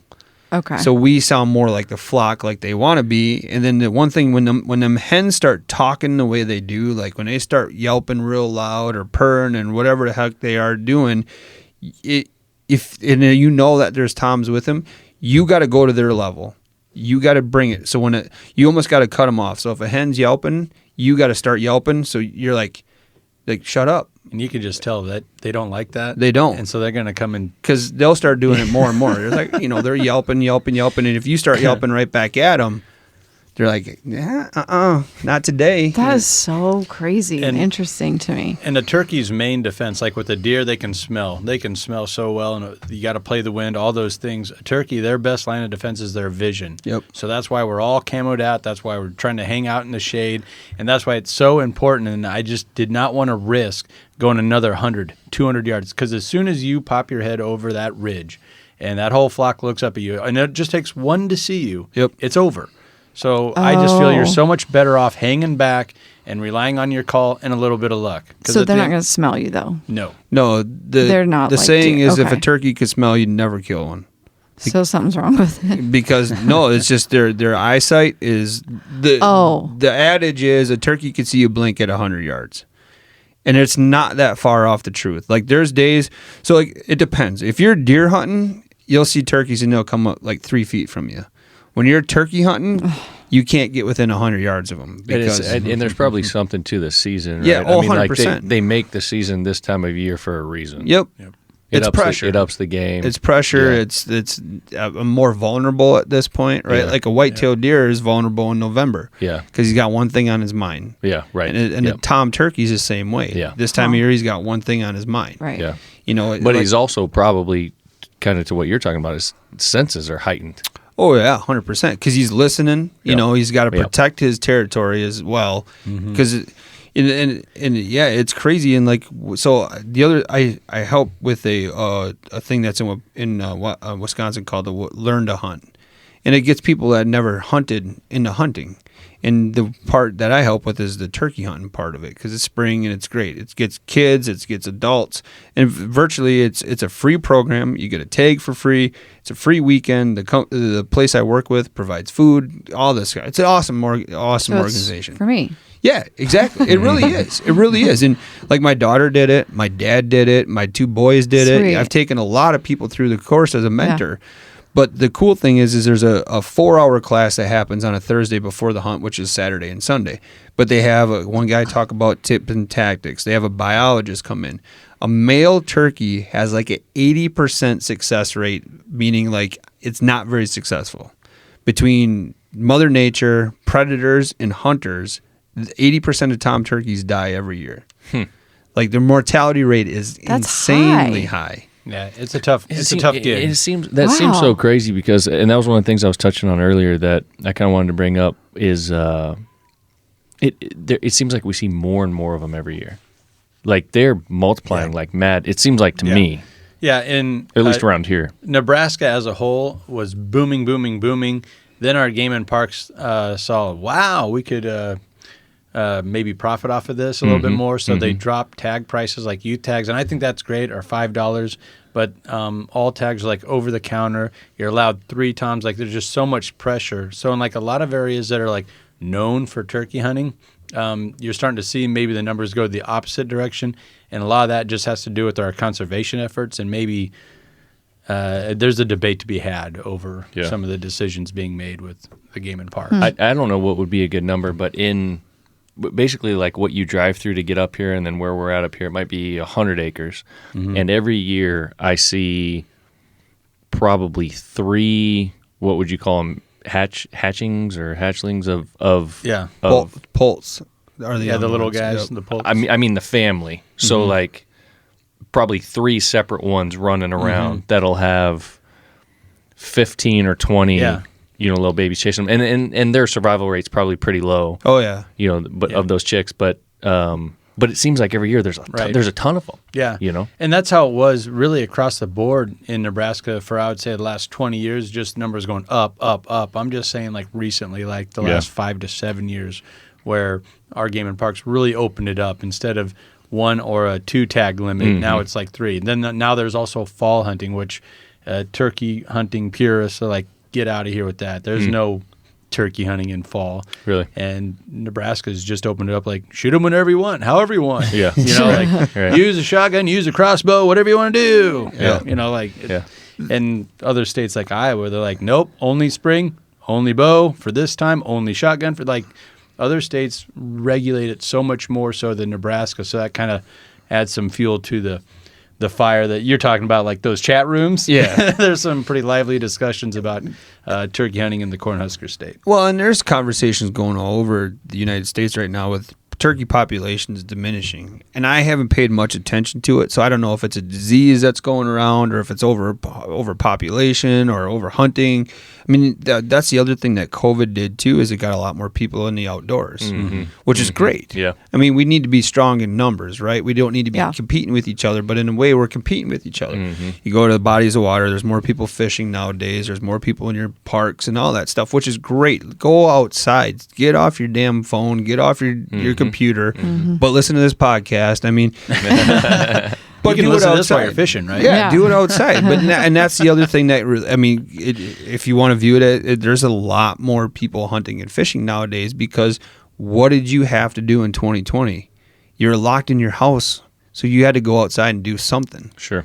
And they did. And they went hunting and fishing and went camping and stuff. Social distancing. Well, that's where everybody went. So there are conversations, there are things going on with other YouTube channels and stuff like that helping to get the turkey population back up. I mean, the turkey in the United States is like the success story.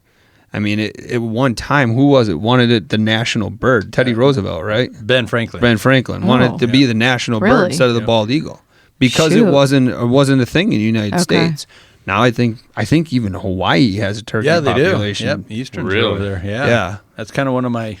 I haven't got Ashley sold on that vacation yet, turkey hunting in Hawaii. She's got to jump. I would think she'd be like, yeah, let me go to the beach and then let's go turkey hunt. No? Looks like fun to me. Yeah, I agree. We'll have to double date that one there because we I'm go. trying to convince my wife that's where we need to go for our honeymoon that we haven't Networking. celebrated yet. Networking. Yes. There's a deer population that's out there as well on the Hawaiian Islands. I think it's the sika deer or the fallow deer. I think it's a fallow Crazy. deer. I don't know anything about But it's that. again, it has zero predators. Yeah. So you think we have a lot of whitetails in Nebraska and Wisconsin or Iowa? They have zero predators on these islands, and they're on islands, so they can't go anywhere. Oh, geez. So they have these fallow deer, which are delicious. So I've heard, or is it axis? I can't remember. Somebody will correct me. But there's a ton of them, and I want to go there and shoot them. But because there's so many of them, the flip side of that, they are super smart because they want people to come there and shoot them because that's the only natural predation they have. So they're super cagey animals. But I'm like, yeah, man, Molly, you could. Yeah. She's like, I'll never see you. I go, yeah, this is gonna be great. Yeah, you'll never have to deal with me in Hawaii. What do deer in Hawaii eat? Boy.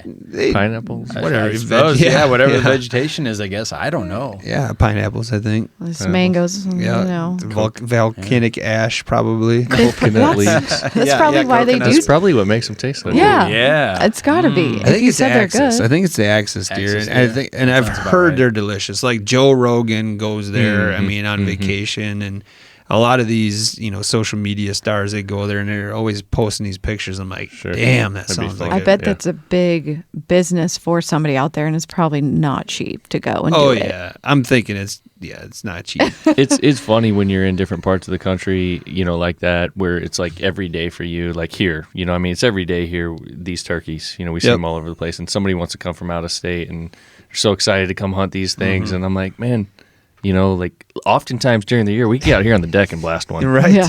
But, when you want to hunt them, you can't. You can't. But Yeah. yeah, it's kind of crazy. So if we're talking back to when you guys were going this morning, so how long were you out? What did we get set up by 5:30? Yep. And then shortly thereafter, we heard our first few gobbles. So we got there right in time. And then we sat there for 2 hours. Then those hens finally came in. But that entire time, we were communicating back and forth with multiple flocks. Like everyone was cackling and thundering off from up in the tree. Heard them come down. I just couldn't really get them all the way up that ridge to where we could take a 40-yard shot at them. Yeah, so I think we didn't leave until, what was it, 9:30? Did we leave the woods by 9:30? Yeah, 9:30 or 10. Yeah, something like that. I didn't feel good after that coyote ran up on us. Like, Oh, you so- think it just spooked them all? Yeah, so we were out there for, So a good 5 hours. But most people are probably barely have a work day in by the time we were getting done. And so none of this time you felt bored? No. Okay. You're just like, Just a little cold. Yeah, I was cold. Have you ever taken a nap out in the woods? no, I don't think so. It is I mean, on a the hammock. best thing. On a hammock. Yeah, it's the Okay. best. Like you maybe don't sleep very well because you're the fear of falling in a hammock, maybe.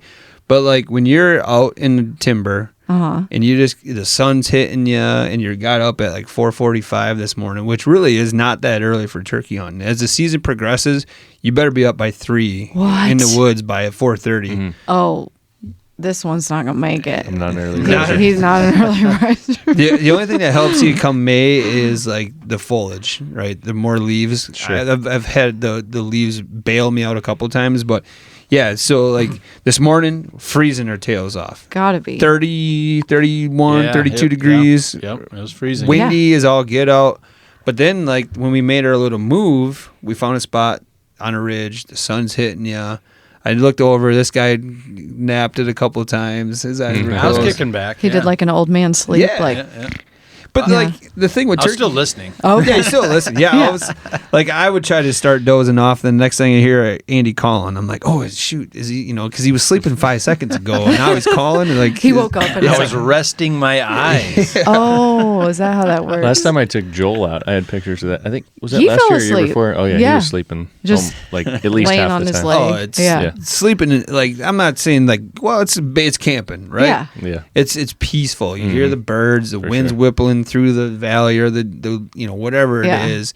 The sun hits you just right. You just kick back, and it is 5-10 minutes. That's all it's got to be, and Yeah. you feel really good about life. Right. Or it's an hour. You Yeah. know. And then tonight, you guys want to go again. So then there's like, Yep. what's the time frame on a night? The night Is night that hunt, vary? the evening hunts for turkeys could be the most boringest thing in the world. Oh, so mornings. a little more Mornings are active. when they talk a lot more. Okay. Yeah. Usually they say if you can get a tom to gobble in the afternoon, he's probably going to go home with you because Oh. he's means he's either separated from the flock, or if they gobble in the afternoon, there's a lot better chance of calling him in. Like maybe he had an unsuccessful day. Yeah, and now he's yeah. trying to, He got, he got kicked out. Yeah, he's kicked out of the bachelor's club. Now he's on his own. He's coming limping back home, you know. Yeah. But so if you can strike a bird in the afternoon, you got a real good chance of shooting it. Okay. Or the other thing too is it's ethical, whatever you want to call it. Some people say get in front of the roost, and that's where he wants to come back at Sure. night. So we talk about purist of turkey hunting. Some people don't feel like that's the good way because I didn't call that turkey in, right. Like that turkey is coming back to sleep, and I got him between his bedroom. But I mean, I'm still hunting. well, you got to find the bedroom. You got to find the bedroom. Do you know where the bedroom is? We think we per got a pretty se? good. We think we know, kind of. Kind of, right? And But I mean- you don't know. No. And I mean, it's going to be about that time where we want to get set in there, because we're going to be there in plenty of time to spare. So like to get a soon. nap So in. we need to like finish up. Oh yeah, yeah. How long oh have my we been gosh, going? I didn't know that. Wow. we yeah. got, we're about an hour and a half in, actually. Wow. Isn't it crazy? Like, Yeah. we're doing a bunch of these. We always say, let's keep it at an hour. Mm-hmm. Let's keep Yeah. it at an hour. It's crazy how fast an hour really goes. Yeah, for sure.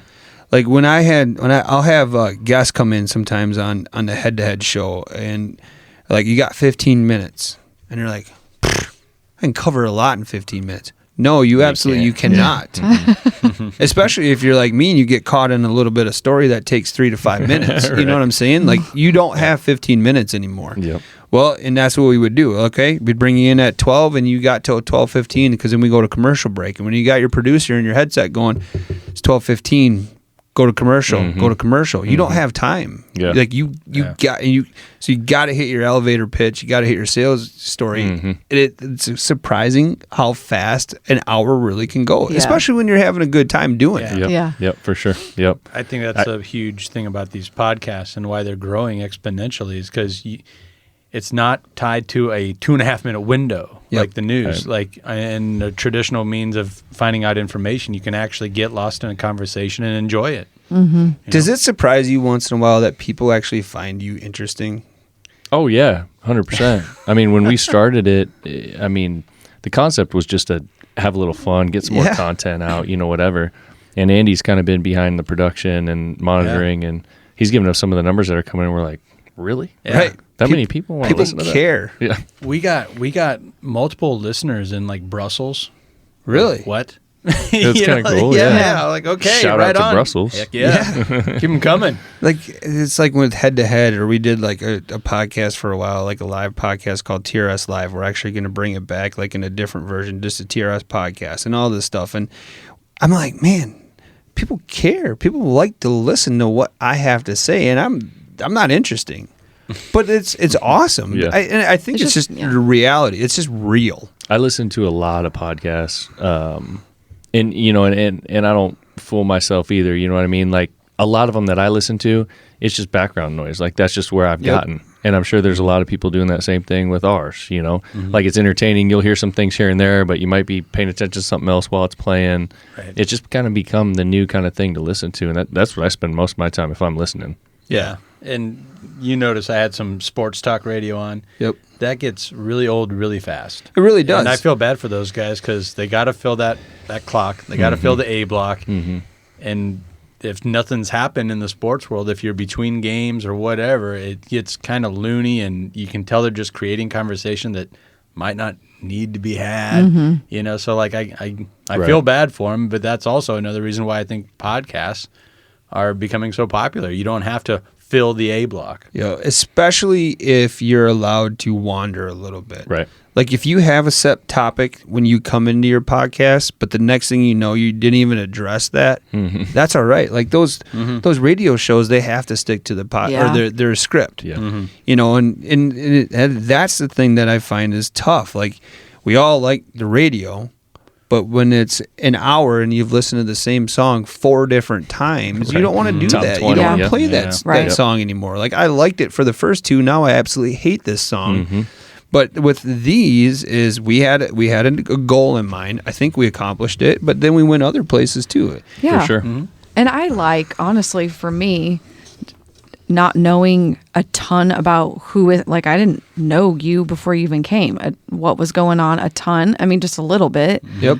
But then I'm getting to know you as the audience is also, and we're not just doing it again. We're not saying the same things. You're asking questions that the audience would ask. Yes. I mean, I'm hoping cool. where it's like, okay. And that's what I try to do with the Guided Life is with Andy having to keep me happy nonstop. I try to ask the questions and I try to do the things that like a client who's interested in booking a trip with Andy would ask, and why. Like the thing is tough for a gentleman like Andy in his situation as being an outfitter, being a guide, is his business is based off success. And the success to me is, it's not so much the harvest or the catch.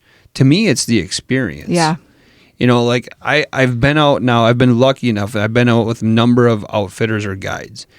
And the one thing that really chaps my ass is if I don't get the experience now. And it could be just a simple, let's conversate. Tell me what's going on. Tell me what the expectations are of this thing. I could care less if I shoot something or if I even see something. Right. But if you're giving me the experience, that's worth the money right there. Yeah. It's to kick if we actually get a chance or we get something. Hell yeah, that's a better opportunity. But if we don't, but you make me feel like I'm a part of the experience, I'll pay a lot more than what you're asking. And I feel like that experience comes a lot with just a little bit of effort, because it's here. Like this is beautiful. This is a beautiful area, beautiful nook in Nebraska. All you got to do is make the effort and hope that they appreciate that. And obviously we got that going on here. I mean, I've been out scouting for a while I know now. you have. Yeah. And so like you get the effort, and We darn near sealed the deal this morning. Yeah, well, and it's just let's just conversate. Let's just don't just treat me like I'm the next guy on the list. And your main goal is I got to get you a turkey. Mm-hmm. Otherwise, I didn't succeed. No. If you're going into the outfitter and the guide business with that as your mentality, you maybe want to do something different. Sure. Because that's a big part of it, right? Like people are paying good money to come out there and have the success, right? Like I'm booking with you because you have a 90% opportunity rate.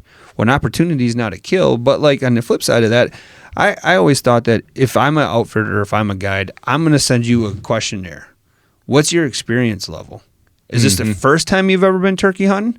Now I know I got to handhold you a little bit more. Now I got to really give you the experience. Are you an experienced turkey hunter? Okay. You know what? I might feel okay with you going down and doing a little bit. I'm still here, right? I'm still behind you. But if you want to call a little bit more, call a little bit more. You know, what's your fishing experience? Are you an experienced fisher? Do you fish 50 times a year? Do you fish 2 times a year? Now I know I got to help show you how to cast. I got to bait your hook. I got to do all this stuff. Maybe you have to take the fish off the hook. You fish a bunch and you're just with me to get on a good opportunity, I'll let you do your thing. Yeah, it's a good way to look at it. Yeah. I really think it should be. All those things have to come into play. Because I've been out with a couple of opportunities lately, and I've had the worst experience of my life. Man. And then we've been successful. Like we got something, you know, but then like this wasn't like authentic or something. No, it wasn't like what's his name again? Right. Does he know my name? Right. Yeah. Are you pissed that you have to be here right now? Right. Yeah. Like if you're mad, I get it. Like we all go to work and we all hate our days. Like, oh my God, I got to do this all over again. You know what, man? Bury it. Check it at the door. Come here, put a smile on your face, and pretend like you're happy that I'm in your boat for 4 hours. Yeah, 100%. You just reminded me of a guy that we had up in Canada. Like you could tell he hated his job. Oh, like, and sad. It made you feel bad even asking him. Like, well, we need some more minnows. But on the right. Oh Jesus! But on the flip side of that, like the part that I realized, but maybe somebody that just booked that trip didn't realize is this dude was on the water till 8 o'clock last night. By the time he got off the water and done cleaning your fish, it's 10:30. Now he's got to rebait. He's got to redo everything. He's getting to bed at midnight, and he's got to be back in that boat by 4 o'clock the next day. And that's 5-6 hours or 5-6 days in a row. And then I got to take your happy ass out for 4 hours. I get to do all that, and then I get another 4 hours. I got somebody else coming in the boat with me. Now that's the other thing that people don't think about. But I mean, seriously, buddy, like just. But sorry, you picked that job. You chose to do this. Yeah. I mean, That's your role, and I want the experience. Yeah. And like those are what have stuck with me. And I've been like, you know, like again, if Andy and I go out in the next 2 days or whatever, and we don't even see a tom, let alone. We've been a great experience. Like I have got to meet Andy's family. You know, like I helped play with his kids for the last couple of hours. I babysat, right? But he wants to charge. You offered that, and they know how to take you up on a deal. See, like my mode behind that was like if I babysit, he won't charge me as much. You know what I'm saying? We could offset. We could offset. So if anybody wants to go with Andy, just babysit his kids. But but that's a networking master over here. But it is like for me now. I got the full experience. I got to meet new people. I got to be a part of a whole new thing. Where you damn right I want to shoot a turkey, but I can go home and I got a good chance I could probably kill one in Wisconsin. Yeah. But I'm in Nebraska. It's the sun shining. We're having a great time, and we get to go do it all over again in 5-10 minutes. And for folks that don't know, I think you hit the nail on the head there. Hunting isn't about killing an animal or catching a fish. Fishing. It's really about the experiences, and that's why people just hold it so dearly to their heart and want to invite so many people around them into it, their kids, their grandkids, whatever, their nephews. It's not about just killing a deer or a turkey. So much more goes into it. And you showcased it right there where you're saying, I don't even care if I get a turkey so much so as long as I get the experience, because that's really where it's at. So, Ben, you kind of turned around there. You brought something on the table. What do you got here? Yeah, so a couple of quick things. It's Matt, we really appreciate having you. It's been fun. No, thank you. Hopefully you've had a good time. Yeah, I'd love to be on this one again. Maybe I can have you guys on my show. Absolutely. That'd be a blast. We'd love to come up. There was a couple of things that you said that I wanted to ask about real quick because you used some weird words. I think it's because you're from Wisconsin. We're getting on the words. I caught the crick. I caught that crick. Did he say crick? He said crick earlier. Is it not? Creek. I say Well, crick. creek is what you get in your neck. See? No. See what happens? Yeah. Creek is what We're happens really in the known floorboards. for this Creek is what we always podcast say. Yeah. to somehow Or pick is it out a stream? people's. Yeah. And since you're getting me on the terms here, I get a feeling I know where they're gonna go. But Andy, we were at Andy's house. We got done eating lunch, and his kids wanted, "Hey Matt, come downstairs, keep playing," And finally, I'm like, "You guys got to help me out. I'm full of cheese." They're like, "Oh no, you're not." I'm like, "I'm from Wisconsin. That's all we eat is cheese." And then your boy goes, "Well, you got blood in you too." I go, "Yeah, but it's surrounded oh by my God, cheese." that's so good. They're Yeah, gonna tear that you- apart. you- Even you- Kimber was like just measuring him up, just doing this number with her hand on her chin, like Cheese, That full of sounds cheese. what are you, the man in the moon? The main one that I heard, and it sticks out to me because we had Zach and Randy here from Minnesota Millennial Farmer and Master Pipe Layer. I don't know if you're familiar with those guys on YouTube at all. I'll have to check them out. Yeah, Yeah. their apparel looks great, by the way. Yeah, it's awesome. Yeah. Randy always uses this word, and he says, "cunt." Like I couldn't. Are you saying that correctly? I mean, I couldn't do that. I couldn't do it. or something. Couldn't. Couldn't. Like you guys forgot about the L and the D What? Could not. I need to go to replay. When did I say it? a lot. Did I really? Yeah. Usually it's about. Usually that's when I get drilled on. you hear that. Well, the Yeah. accent is one thing. Like the long O's, Yeah, for sure. yeah. Like that always sticks out. When I was in Colorado, I had people asking me all the time, "Are you from Canada?" right, I'm like, "Close." Yeah. I'm like, "What? What made you?" Well, just the way you said "about." I'm like, Boat. "Yeah, about." About. Yeah. See, I don't hear it. yeah. But no, see, it's funny. do you guys feel like you have an accent? No, we speak like I don't people do feel in the that way, movies. but yeah. We Oh, In the- Do you hear? Let's do you not hear, go Do there. you hear some? I don't really hear one. No? Him Yeah. maybe a little bit, not so Yeah. much. and I am from a northern small town. I'm on a border town there, South Dakota. So I do say crick, and that's not the popular. Creek is how it's. Yeah, it's creek around. And there. we That's lived correct. in Texas and Tennessee, and so I picked up y'all because why would you say you guys? Like just put it together. And I still say that, so people will be like, meh, and I'm like, no one really says that in Nebraska, but Yeah, I yeah, would say you guys. he still does, and I'm always like, I'm gonna- well, Nebraska actually has a ton of call centers here because we have no accent.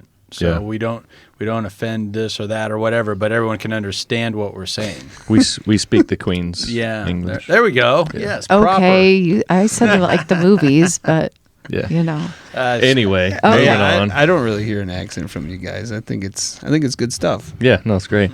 So we always like to close out podcasts with when we have a guest with a couple of things that we've got here. So there's a couple of companies that we work with. One's called Handle Bend. So Handle Bend guys, they're up in O'Neill, Nebraska. So there's a couple of Nebraska companies that we work with. These guys hand make a bunch of copper products No way. that are like cups, straws, cool different things. So Is this mine? this I is get for Yes. you, yeah. Nah. So it's a gift. Yep. So Gosh. they've given us these items, as we work with them to give to our guests. These are handmade mugs, and there's a couple things I'm going to show you here. So in the middle of our table here, Yeah, that's we've got beautiful. this little Like- hidden speakeasy. What? Oh, Look at that. Oh. You know what they call this? This is aiming fluid. That's right. Yeah, it Yeah. is. This is going to help you guys. Right Yeah, on time. yeah. So these Wow, are that's these are beautiful. Handle Bend whiskey sippers. Do you want to grab another Yeah. cup? I will. These are gorgeous. Yeah. So this Handle Bent company makes all this? Yep. So these boys are up in O'Neill. They're hand making all this stuff in their shop. They're super cool. They brand them, so we have all the stuff branded with our Farm Focused brand here in town. So that's that gift for you. Those are more full size cups, but super cool presentation with what they've got here and how they deliver all these things. Yeah. Kind of like a handmade pallet looking thing. And you Comes got to with- bust into it. Yeah. So it comes with Yeah, a it comes with a the crowbar. crowbar Yeah. to crack the thing open and pry the nails out. So I might have to transport this back to Wisconsin in the situation it's in, and then I might have to make like a story or a live with For sure, this. that'd be You awesome. should. Yeah. And they're Yeah. on social media, right? Yep. So I should Yep. tag them. Yes. 100%. Yep. This is beautiful. I don't want to 100%. open because this is a a Moscow Mule type of glass. Yes. Yeah, exactly. Exactly. Yep. Yeah. These are beautiful. So there's some good And you can things tell in there. how heavy they are. This Dude, is the real deal. This solid, isn't some plated type deal. Right, This is right. copper. If we have enough of that, we might be throwing these later on. Ooh, yeah. You don't want to get hit with one of those. Yeah. Wow, you're gonna get one tonight then. Yeah. This is beautiful. Thank you. When you get a chance, check out their website. They've got like full-on mugs and a couple of cool things. It's just handlebent.com. Yep. So then for the Handle Bend cups, there's a distillery here in Nebraska as well in West Point called Cooper's Chase. Doug, the owner of Cooper's Chase, proprietor, I think that's what they call him, isn't it? Yeah, Doug Trainer was awesome. We had him on a little while ago. He's a Yeah, good I think one. you just call him the man. The man, Yeah. yeah. The man. He's a good dude. They use local Nebraska grains to make this vodka and bourbon. The bourbon's my drink. I'm not a huge vodka guy, which it is actually pretty decent. I had it last time around here, but we like to have a little drink with our guests. So Perfect. You vodka or bourbon guy? I am a vodka guy, Nice. but No? because Yeah. we're here, let's do the Okay. bourbon. Do it. There we Do go. we get to have do we have a cigar we can smoke with We these don't two? have any I- cigars. Oh, you should no. do that. I we do need at to home. get That'd be You a somebody. good guys idea. will just have to swing by. I got some really nice Monte Cristos when I was Okay. down in Ooh. Mexico. All right. Are we doing So- right here in these? Yep. Yep, that's These cleaned. handle bent glasses. Yeah, for sure. Did I say that okay? Bent or bend? bend with a See? D. Handle bend. We need to get I know you guys a aren't real couple good at more. the D's, but Yeah. no, that's not what I meant. That's not what I meant. We didn't even have a drink yet. and We We're went getting out there. of control. Dang. I normally don't have The D? either. You don't normally don't Oh no. I normally don't have see, the this, only- but I'll have a tiny. I deserved that. Yeah. Yeah, I should have said it. But We- you said it. We always call this we're off the rails now. Yeah. Yeah. You can stay professional for about an hour and a half and This is then, off the then rails. Yeah. shit goes off the Yeah. There rails. we go. Well, So cheers to coming to town, man. We appreciate Cheers. you. Yeah, thank Good you luck so out much. I here this appreciate week. it. Yeah, let's try Can you it. smell it first? ooh, Ooh, that is good. Yeah, pretty smooth. It is smooth. Yeah. And it's in like, okay, now don't burn me, but it's warm, right? I mean, that's where Little you bit. should drink that. Yep. yeah. I thought you meant like a warm taste in your mouth. Yeah, definitely. Yeah, not a cube or not a whiskey ball or something like that. Can. Could totally do it that way. So we're 100%. talking about D's Yeah. and balls now. See, we're off the rails. We better wrap this one up. Golly, Jeez. sorry. I mean, the way okay. Andy I gets away just heard from it. that. I'm sorry. Way Andy's salivating over the conversation. You don't want to walk away right Yeah. now. Yeah. I'm not So- sure if it's over the booze or the other converse. Right. So what? Jeez, we are off the rails. That I might thought get Ben edited was out. the target here, not me. I like it better when you're I make myself a target. So See, the yeah, I bad don't part know is what to he do. edits this stuff, so he, Oh, he right. can Yeah. control He's it. gonna take I'll it just out. flip that around. Yeah. Yeah. Yeah. That's right. I do get the last word in a way. But Can I ask one more thing? I'm sorry, Andy. I know. Shoot. Like, I don't want to Shoot. leave. I'm having so much. Do you guys listen to your own stuff after you're done? I do. Yes. Yeah. I listen to it just because I'm so picky. Uber and picky. Andy probably gets tired of me because I'll text him he'll send me the final cut and then I'll listen to it because I do so much driving. Yep.